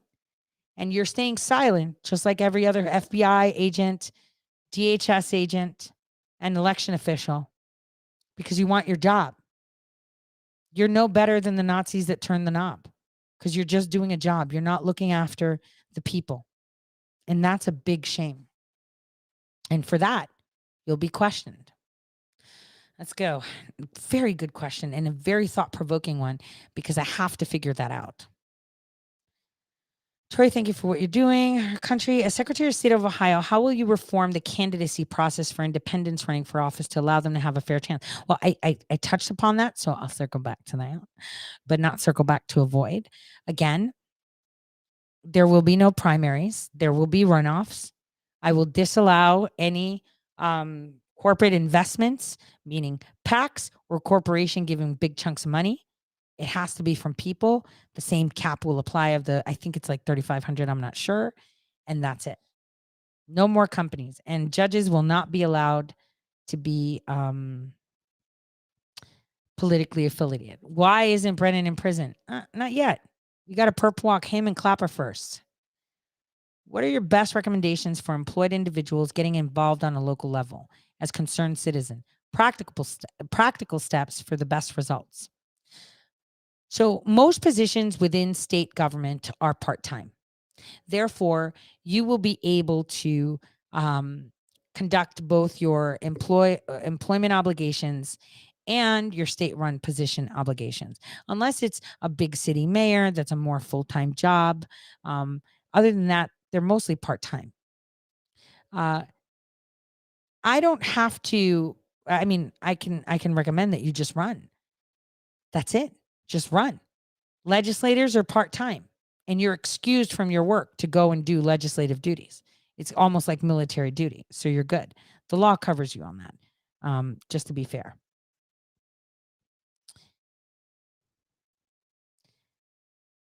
Okay, so someone says that you're a Sue Happy monger. Explain why you're filing lawsuits. Right, so that's interesting. Now let's get that straight. So as you guys know, when the mask mandates happened, I filed a lawsuit against the Mayfield High School, the Mayfield City Schools, where my minor child actually attends. I, at the same time, filed a writ of mandamus at the Supreme Court of Ohio to tell the Supreme Court to force Governor DeWine to enforce the Ohio State Constitution, Article 1, Section 21, that disallows mandates for anything medical, for anything, masks, medicines, anything. And the first time in history, the Supreme Court, you guys should look that up, responded with a simple no. They didn't even give an explanation because they knew that they lost. That's okay. I have time.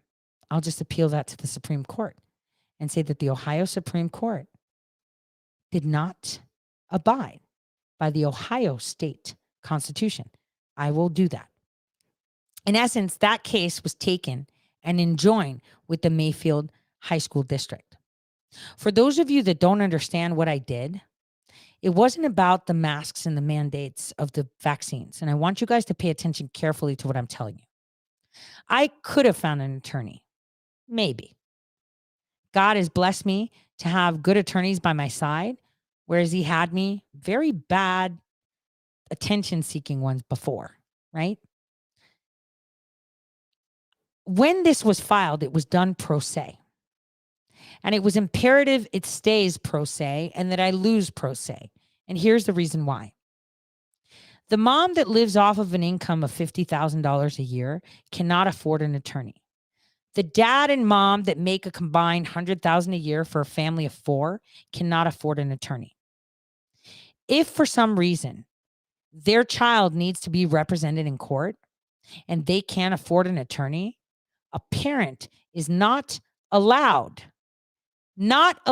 to represent their child in court. There is no law that says that, because the laws say that if you don't feed your child, you go to jail. The laws say if you don't dress it, you go to jail. The laws say that if you don't insure it, you go to jail. You don't give it health care, you go to jail. Doesn't take it to school, go to jail, right? All these responsibilities as a parent, but you're not allowed to represent the interests of your child in court. That is the fight that I'm fighting. So for all of you out there that think you know better, sitting in the sidelines while I'm in the arena slinging fists at Goliath, listen very carefully. I'm not doing this for me. I could have hired an attorney, and I didn't even need one. My kid has her own mouth and told them U.S. Constitution says I don't have to wear it. Arrest me. That's what she said.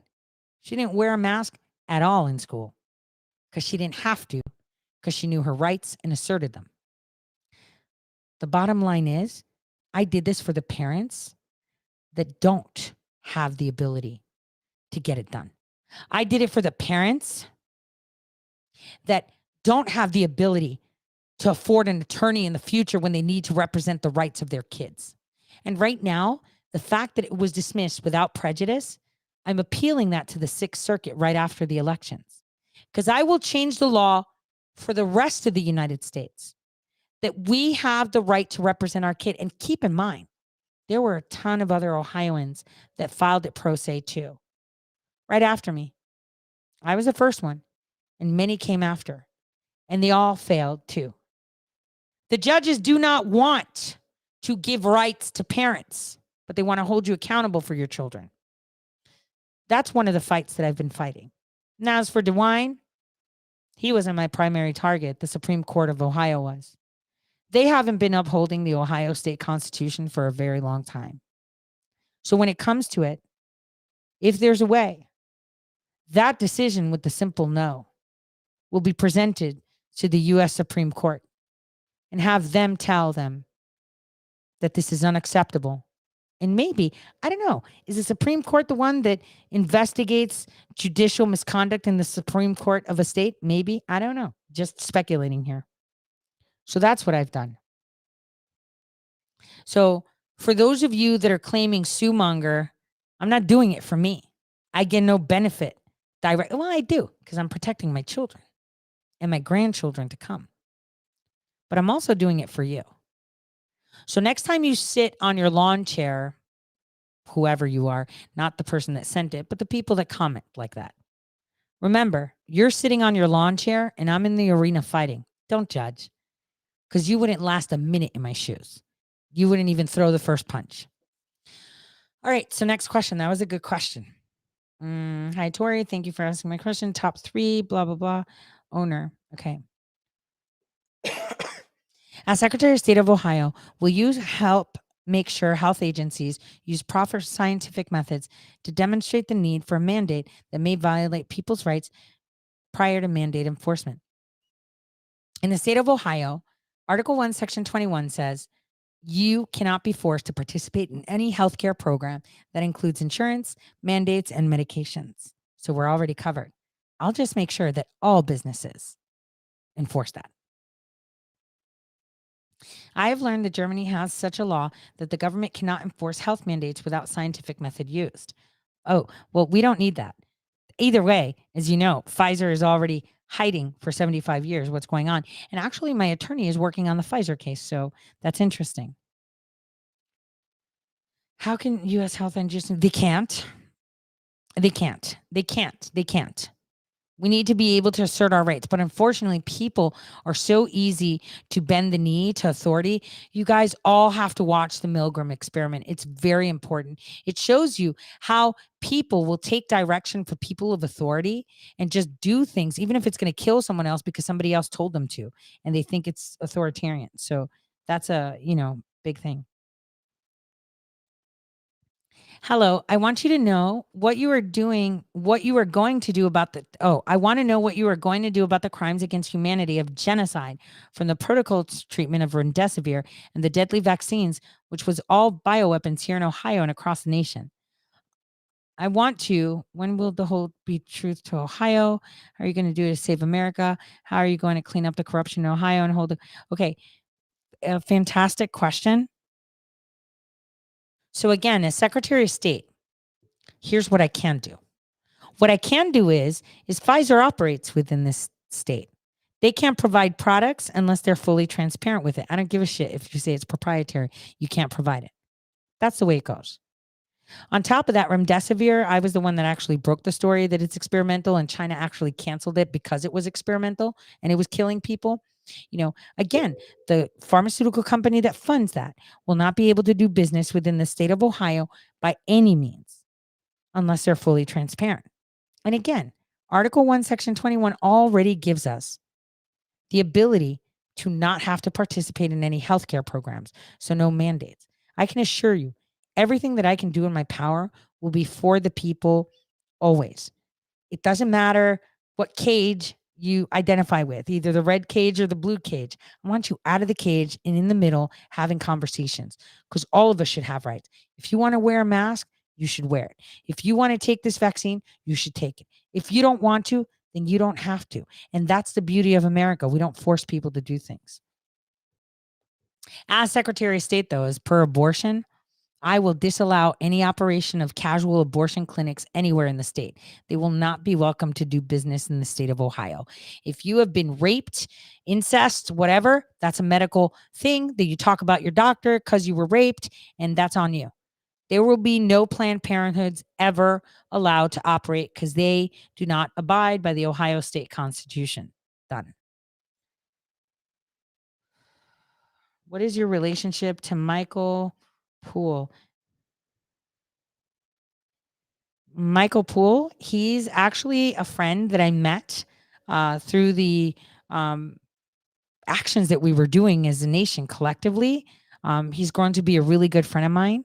Right now, he's in the hospital being denied a heart transplant due to his vaccination status.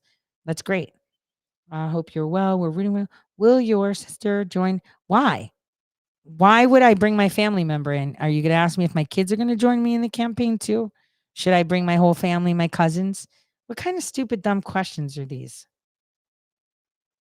This is so dumb.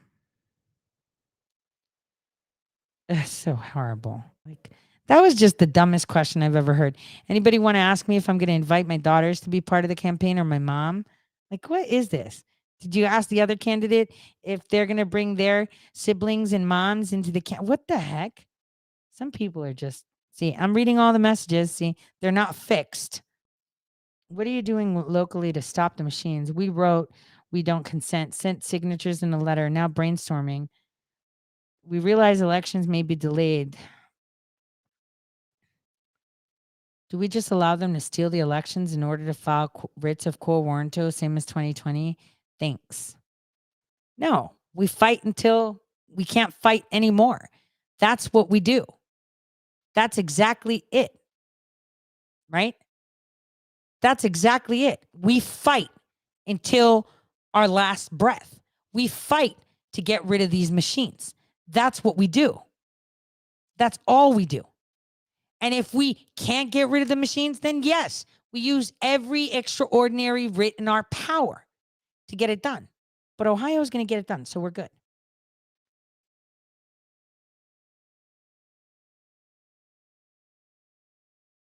Oh, they're talking about the NAU. Okay, the North American Union, sovereign citizens. Guys, listen. The sovereign citizen movement thing is insane. Over 10 years ago, the DHS has labeled anyone that wants to be a strawman sovereign citizen a domestic terrorist. They will arrest you. They will kill you. They will imprison you. All right? They've already changed the field. It's like you want to play hockey, but you're on a basketball court. You can't play hockey on a basketball court, you can't play hockey with a basketball, especially if you're on a basketball court. So how do you do this? Bottom line is the only thing we can do, me as Secretary of State, and what I can do is curtail all federal overreach. And the overreach begins on the cyber logistics. Every single IP we have in our state is owned, monitored, and mined by the federal government 24/7 in exchange for what? Security. We don't need that. We could get our own cyber expert. There's a lot of people in college right now and out of college that could use jobs. That's what we need to do. We need to bring sovereignty back to our state so we can stand up for ourselves. We're handing over the reins to the federal government and globalists. Like, this needs to stop. That actually has to stop. That's it. And everything else will come in place. But don't expect to play hockey with a basketball in your hand on a basketball court. They've changed the playing field a long time ago. And you can stand there, but you will burn standing there. So what you do is you play basketball and you get really good at it to the point that you win that court and you get back to hockey. That's how you win. Do you have any other questions? No. No other ones that the campaign person from the email sent me. So that's fantastic. Now, before we go, since the stream is working so well, I wanted to demonstrate to you how I feel about our society today. I published this video over a year ago, and it shows you how history repeats itself. It's quite important that people see it, only to understand the extent of where they will go to hide the actual truth and what is going on. History does repeat itself. It is circular. So I would like you to watch how it is repeating itself. But as it got closer to the... And I'm going to show it to you. I can't just tell you. I'm going to show you. And I want you to pay attention to the screen, and this is why it's on video, because it's key to be able to see the changes or the no changes. all progressed. Then they changed. By the 24th of March 1933, with the passage of the Enabling Act, Hitler had obtained the legal authority to govern by decree, and civil liberties were suspended for 4 years.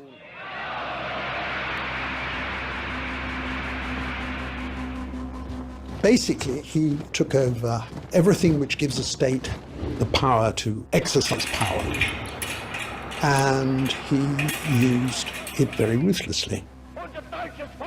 They made it clear that anybody who resisted them was going to have a nasty time. That very quickly established their authority. Never underestimate the weapons of the state to dominate a population and control a population.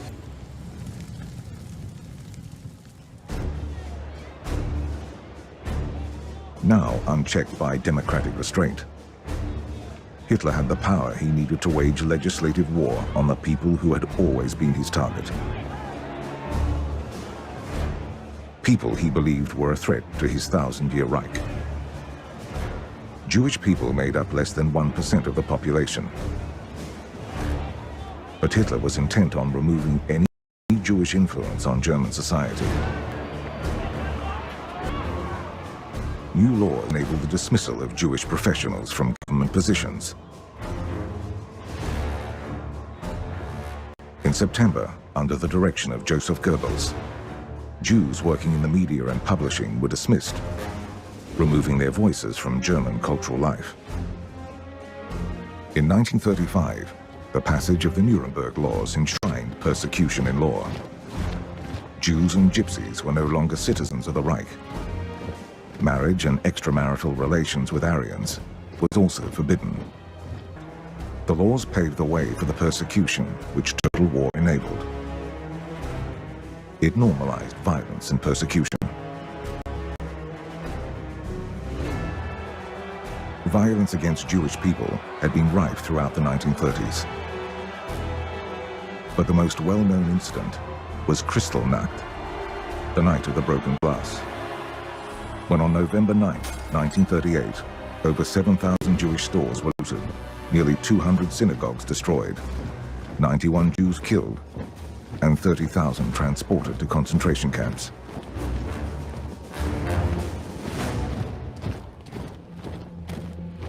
For Jews, it has had a deep impact on their consciousness and their memory, because most Jews realized, experiencing the burning of their synagogues, the destruction of their homes, the terror in streets, it symbolized the end of a German-Jewish relationship, of what was also called the German-Jewish symbiosis. And most Jews gave up their hope or their notion that they still had a right to domicile in Germany. So that's why I think the CDC and the Biden administration needs to come out a lot bolder and say, if you're vaccinated, you can do all these things. Here are all these freedoms that you have. Far-left radicals have become increasingly desperate and increasingly dangerous in their quest to transform America into a country you would not recognize, a country in which they control every aspect of American life. Just as socialist and communist movements have done all over the world, they're cracking down on all dissent and demanding absolute conformity. They want total control. And that is how we repeat history, because we don't learn from it. Unfortunately, people need to lose their freedoms in order to see it. And if 2020 didn't give you an insight of what's coming, I don't know what can. And that's why it boggles my mind how people who attack me, especially the Goliaths that I'm going up against, whose side are they on? That's a question you should ask yourself. Whose side are they on? I want you to see another video that I did over a year ago. Wait a minute. Was it just banned on YouTube Live? Oh, okay. Let me show you what I got. Whoops. Identified as inappropriate or offensive for some audiences. So get ready, guys. Buckle up, because it's apparently offensive. I understand. I wish to proceed.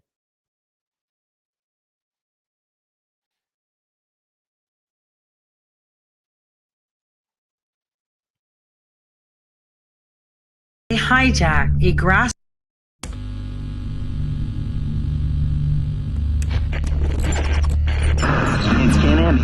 Batting for the same team, and guess what? They hijack a grassroots movement. That team is not you. They started silencing you like crazy, putting you in jail, banning your accounts. Some of them are buried in lawsuits, marking, Violated the law. and segregating citizens depending on their choices. Nothing was done. Even when people like John Brennan lied We're before. stealing everything. We're ignoring facts to keep you in check. They ignore you. They laugh. Then they attack you. First, the guy burned himself. Then the kids did graffiti, beat an old man and arrested him. All the corruption, all the evil doings, all the kitty issues, the money laundering, the selling of our nation, the use of our federal tax dollars. The Europeans are on their face eating dirt right now. Africa is so confused on the ground, and they're all looking out from the side of their eyes saying, yo, America, what are you going to do? What are you going to do? It's insane. Anyone who reported anything that's happening been deemed a conspiracy theorist and pushed. They infiltrated the Trump campaign, and they infiltrated one of the most beautiful patriotic days. Infiltrated every facet to piss you off to the point. Kamala Harris, that you just Hunter don't care. Biden, Joe Biden, Ron claimed He threatened you live on TV and you didn't even hear it. his staff. How they fooled you all. Working or trusting these completely dishonorable people. The pain that you're going to go through is because they have betrayed you. The people that you trusted betrayed you. Everything you believe you have is an illusion. They can convince you of anything. Everything is crumbling before you, Going into your brain and making you feel like you have no And way every out. single battle is a slap across your face, making you feel like there's nothing you can do. To leave the prison they've made or to even see it as a prison. They've got the armor. They've got the money, the lawyers, the media, the megaphones, our goods, our water, our food, our commodities. To feel trapped. Like Okay, so we've got to take down the corporation. What's the point? We can't. Why should I fight? They're bigger than going us. up against They're Goliath. surrounding us. They're coming from the top. They're casting shadows. We need them to eat. Our media No, nothing. we We're are not going to win.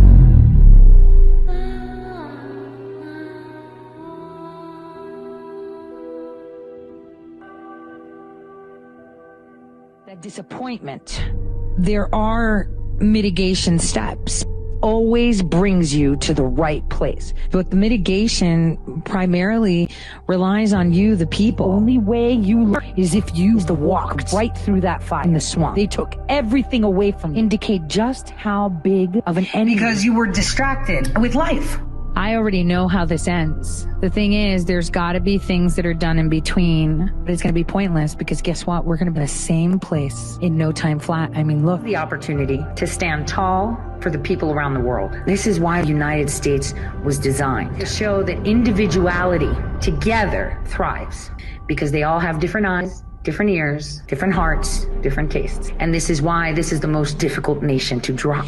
So when you're trying to attack a giant, You guys are ready to take on Goliath. you want to find a tiny stone that attacks them where they're weak. The way to do that is to bring in a Trojan horse. We have laws on our state level. Know them. Get the money. The money was on hold until they completed their investigation. We have laws on our municipal levels. Use them. I said, you get federal tax dollars, you're discriminating against my title. See the loopholes. And not only that, I also ding them for not being ADA compliant for the blind on their website. I ding them with everything I could, and they couldn't get tax dollars. In your city, you could get shit done yesterday. You have monthly meetings. You don't have to wait for elections to pass a bill. All you have to do is take 100 of your friends to jump through court hoops and say, I want this on the agenda. You don't need to wait for your state legislator. You don't need to wait for your state senator. You don't need to wait for your stupid governor. You have way more And that's power where they sit down. than on a federal level. All your little city council members think, shit, what is going to go on right now? You guys think that Goliath is massive, that we can't take down the... Have you guys realized what you've done? What you are doing? You can see the changing face of conservative or alternative media. Where the news, billboards, the letters, the communication. You guys are taking the reins. They hate that they're losing power, that they want to kill you. When you empower everyone else to feel the same and you encourage, And he needs to know more than ever that the people are behind him. you are many, they are few. That organized voice, loud, together. That's a big deal. You have all the power you need. Be that smart. All of it. And from small little fires, going in a chain reaction across the nation. That's how you do it. You take it one bite at a time. See, when you learn to be a shark in a goldfish pond, you learn how to respond faster and attack better. The strongest people are the ones you think are the weakest. It's the outsider that makes a difference. It's the person that does things because they love something. Or are you going to chase the lion and pull the sheep out of its mouth? But you have to be unintimidated in the sight of evil people. You have to be confident. You have to stand tall because you have the armor of God around you. Fearlessness because you know that God wins. Fearlessness because you know that you are more powerful. And they know, because it's coming. And nothing, literally. How hard they try, nothing can stop what's coming.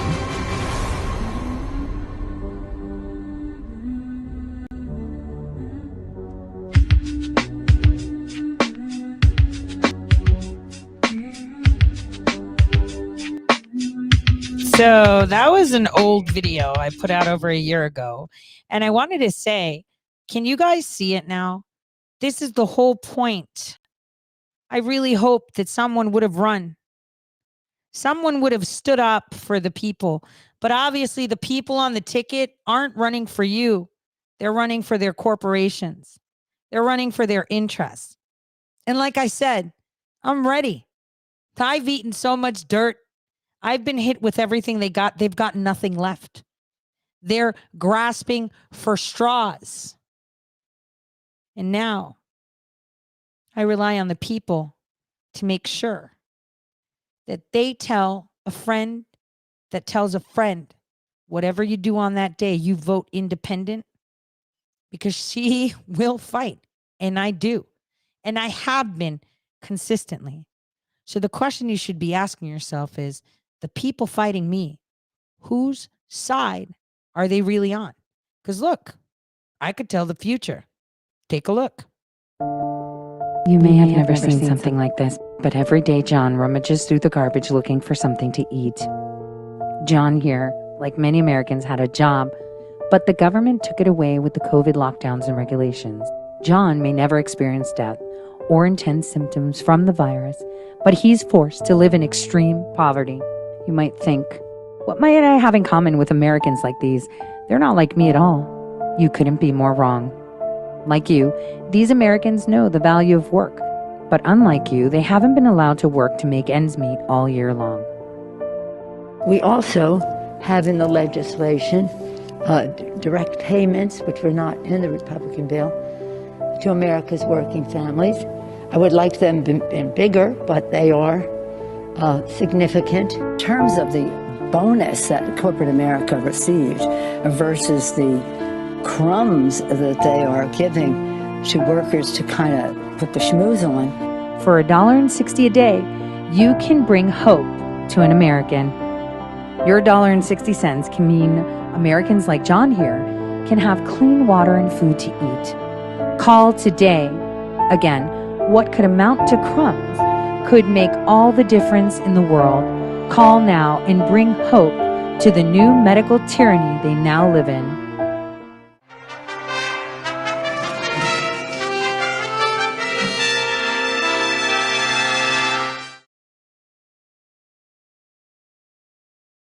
So that was over a year ago, telling you about the North American Union, not like it was news.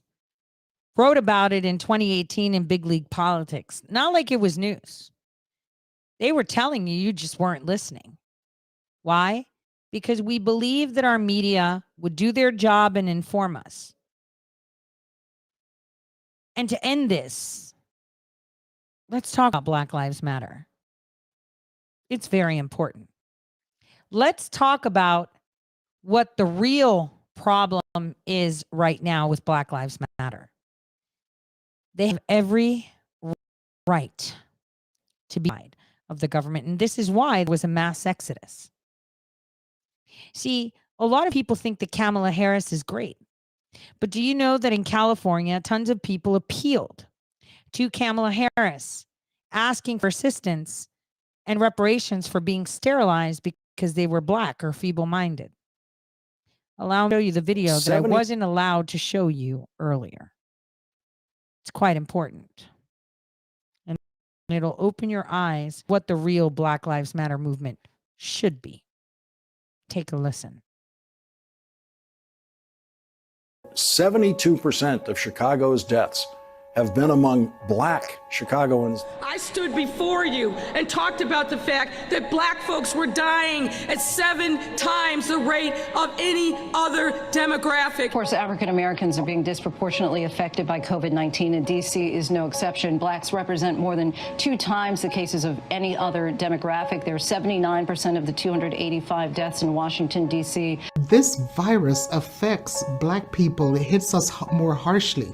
Corbett also said that Moderna has slowed down their enrollment in order to get more Black people to enroll. They were only at 6% enrollment in a study, and they stopped it and got it up to 10%, still not representative of 14% of the population. Our COVID-19 coverage continues now with a closer look at the vaccines and why Black people should trust them. Connecticut, for instance, I think it was quoted that 8% of individuals who are white who test positive. Over 30% of individuals who are Black are testing positive. They're knocking on hundreds of doors to build trust in getting the COVID-19 vaccine. The key to NYC Pass will be a first-in-the-nation approach. It will require vaccination. The pseudoscience of eugenics, more than 30 states passed laws allowing for the forced sterilization of so-called defectives. And took my child, and when they did that, they sterilized me. What do you think I'm worth? State officials declared Riddick feeble-minded and unfit to have children. The population question is a great concern today. Do you feel that birth control is essential to keep millions of people across the world from starving? Well, I think the birth control, if you keep the population more or less static until you pick up your resources.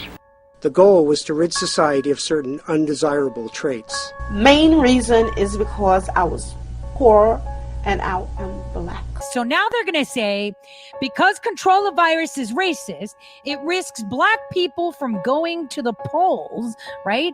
So even if they do simply, say, hey, you're wearing a mask, you should be fine. Apparently, Black people are more prone. You know what makes me wonder? So we know that the elderly die really easy from anything, right? But what if the Democrats are actually killing Black people to get numbers? Like, what if they're going after Black Americans? I mean, do you doubt that? But see, nobody seems to remember history. Democrats are the racists. And so them purporting and saying that we're racist is just deflection. They, make you think like the other side is the bad guy. So eugenicists in California sent this book to the Nazis. Yes, they did. You got more questions, but I tell you, if you have a problem figuring out whether you're for me or Trump, then you ain't Black.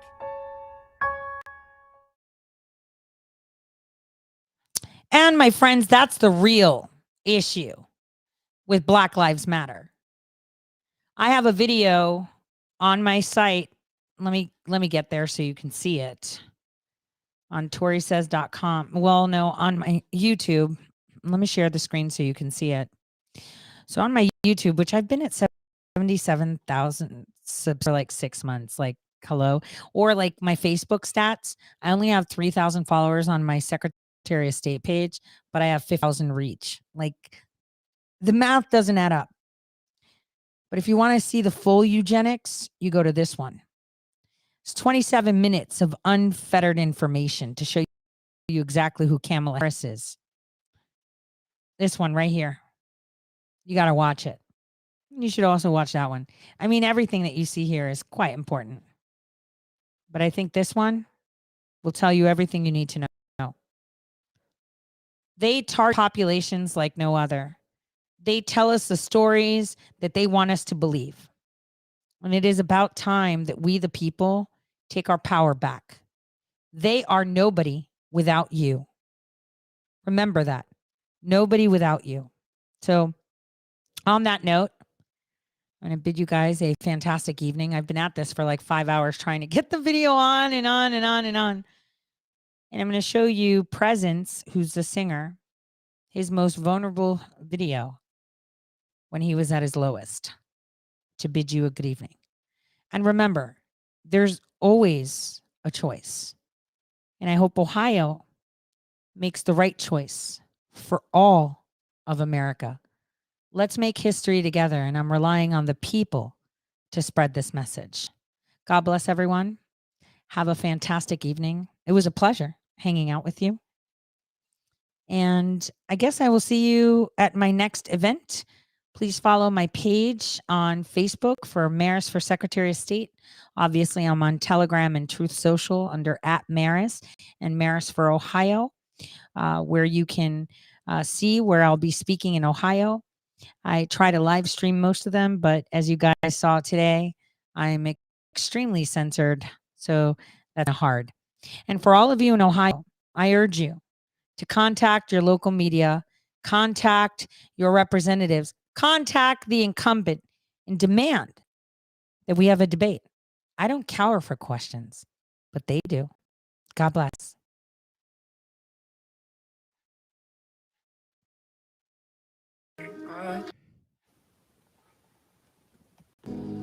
Spirit, lead me where my trust is without borders. Let me walk upon the waters wherever you would call me. Take me deeper than my feet could ever wander, and my faith would be made stronger in the presence of my Savior. Jesus, I need you, I know that I do, I can't even deny it. I say that I don't, I can do this alone, but you know that I'm lying. I'm down on my knees and I'm crying, you the only one I rely on. On hills I will praise, in the valleys is the place where I got my eyes on you. And everything you got me through, ain't nothing you can't do. I know that's true, cause you saved a wretch like me. You the only sovereign king, I'm unworthy. I am so hostile, but you call me your child. I don't know why, but I know you supply everything that I need and more, and that's why I sing. Spirit, lead me where my trust is without borders. Let me walk upon the waters wherever you would call me. Wherever you call me is where I will go. God, I trust in your plan. Sometimes it's hard, I am humbled at the fact I'm only a man. I'm learning to have faith and learning to lean on not what I understand, but trust in you, God, and trust in the fact that you are the great I am. Spirit, lead me where my trust is without borders.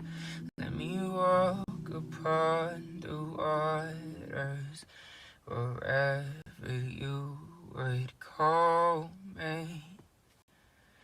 Take me deeper than my feet could ever wander, and my faith would be made stronger in the presence of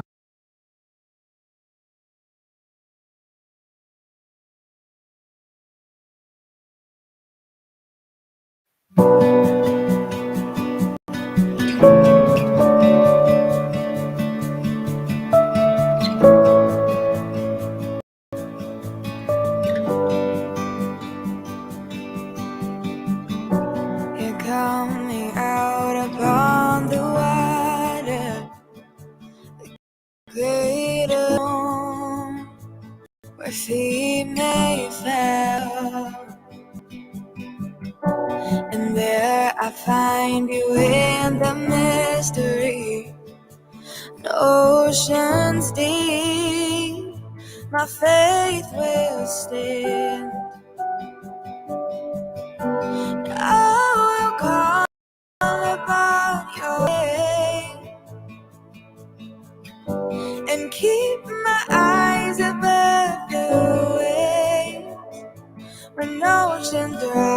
soul will rest in your embrace. But I am yours, and you are mine.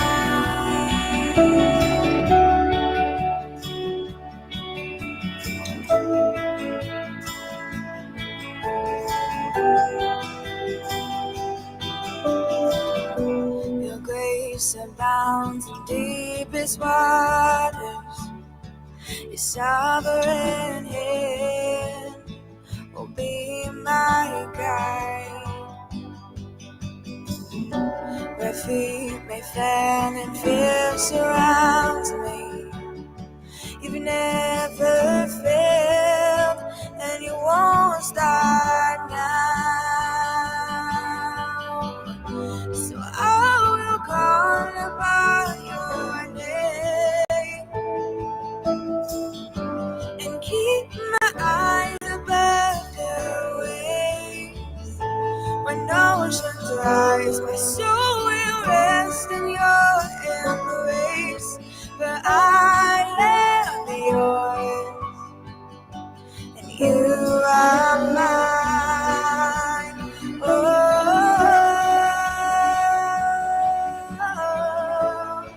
oh, Jesus, you're mine. You are mine.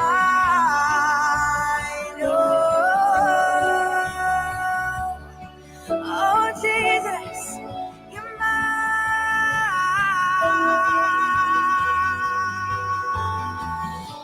Spirit, lead me where my trust is without borders. Let me walk upon the waters wherever you would call me. Take me deeper than my feet could ever wander, and my faith will be made stronger in the presence of my Savior. Spirit, lead me where my trust is without borders. Let me walk upon the waters wherever you would call me. Take me deeper than my feet could ever wander, and my faith will be made stronger in the presence of my Savior. Spirit, lead me where my trust is without borders. Let me walk upon the waters wherever you would call me. Take me deeper than my feet could ever wander, and my faith will be made stronger in the presence of my Savior. Spirit, lead me where my trust is without borders. Let me walk upon the waters wherever you call me. Deeper than my feet could ever wander, and my faith will be made stronger in the presence of my Savior.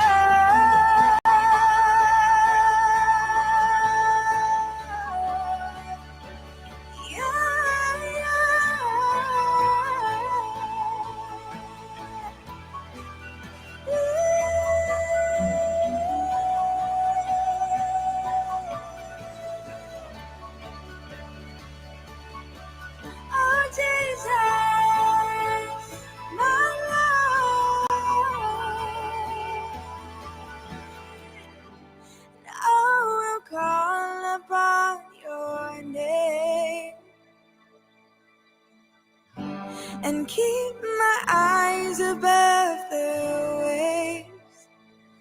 When oceans rise, my soul will rest in your embrace. But I am yours, and you are mine. Oh, oh, oh.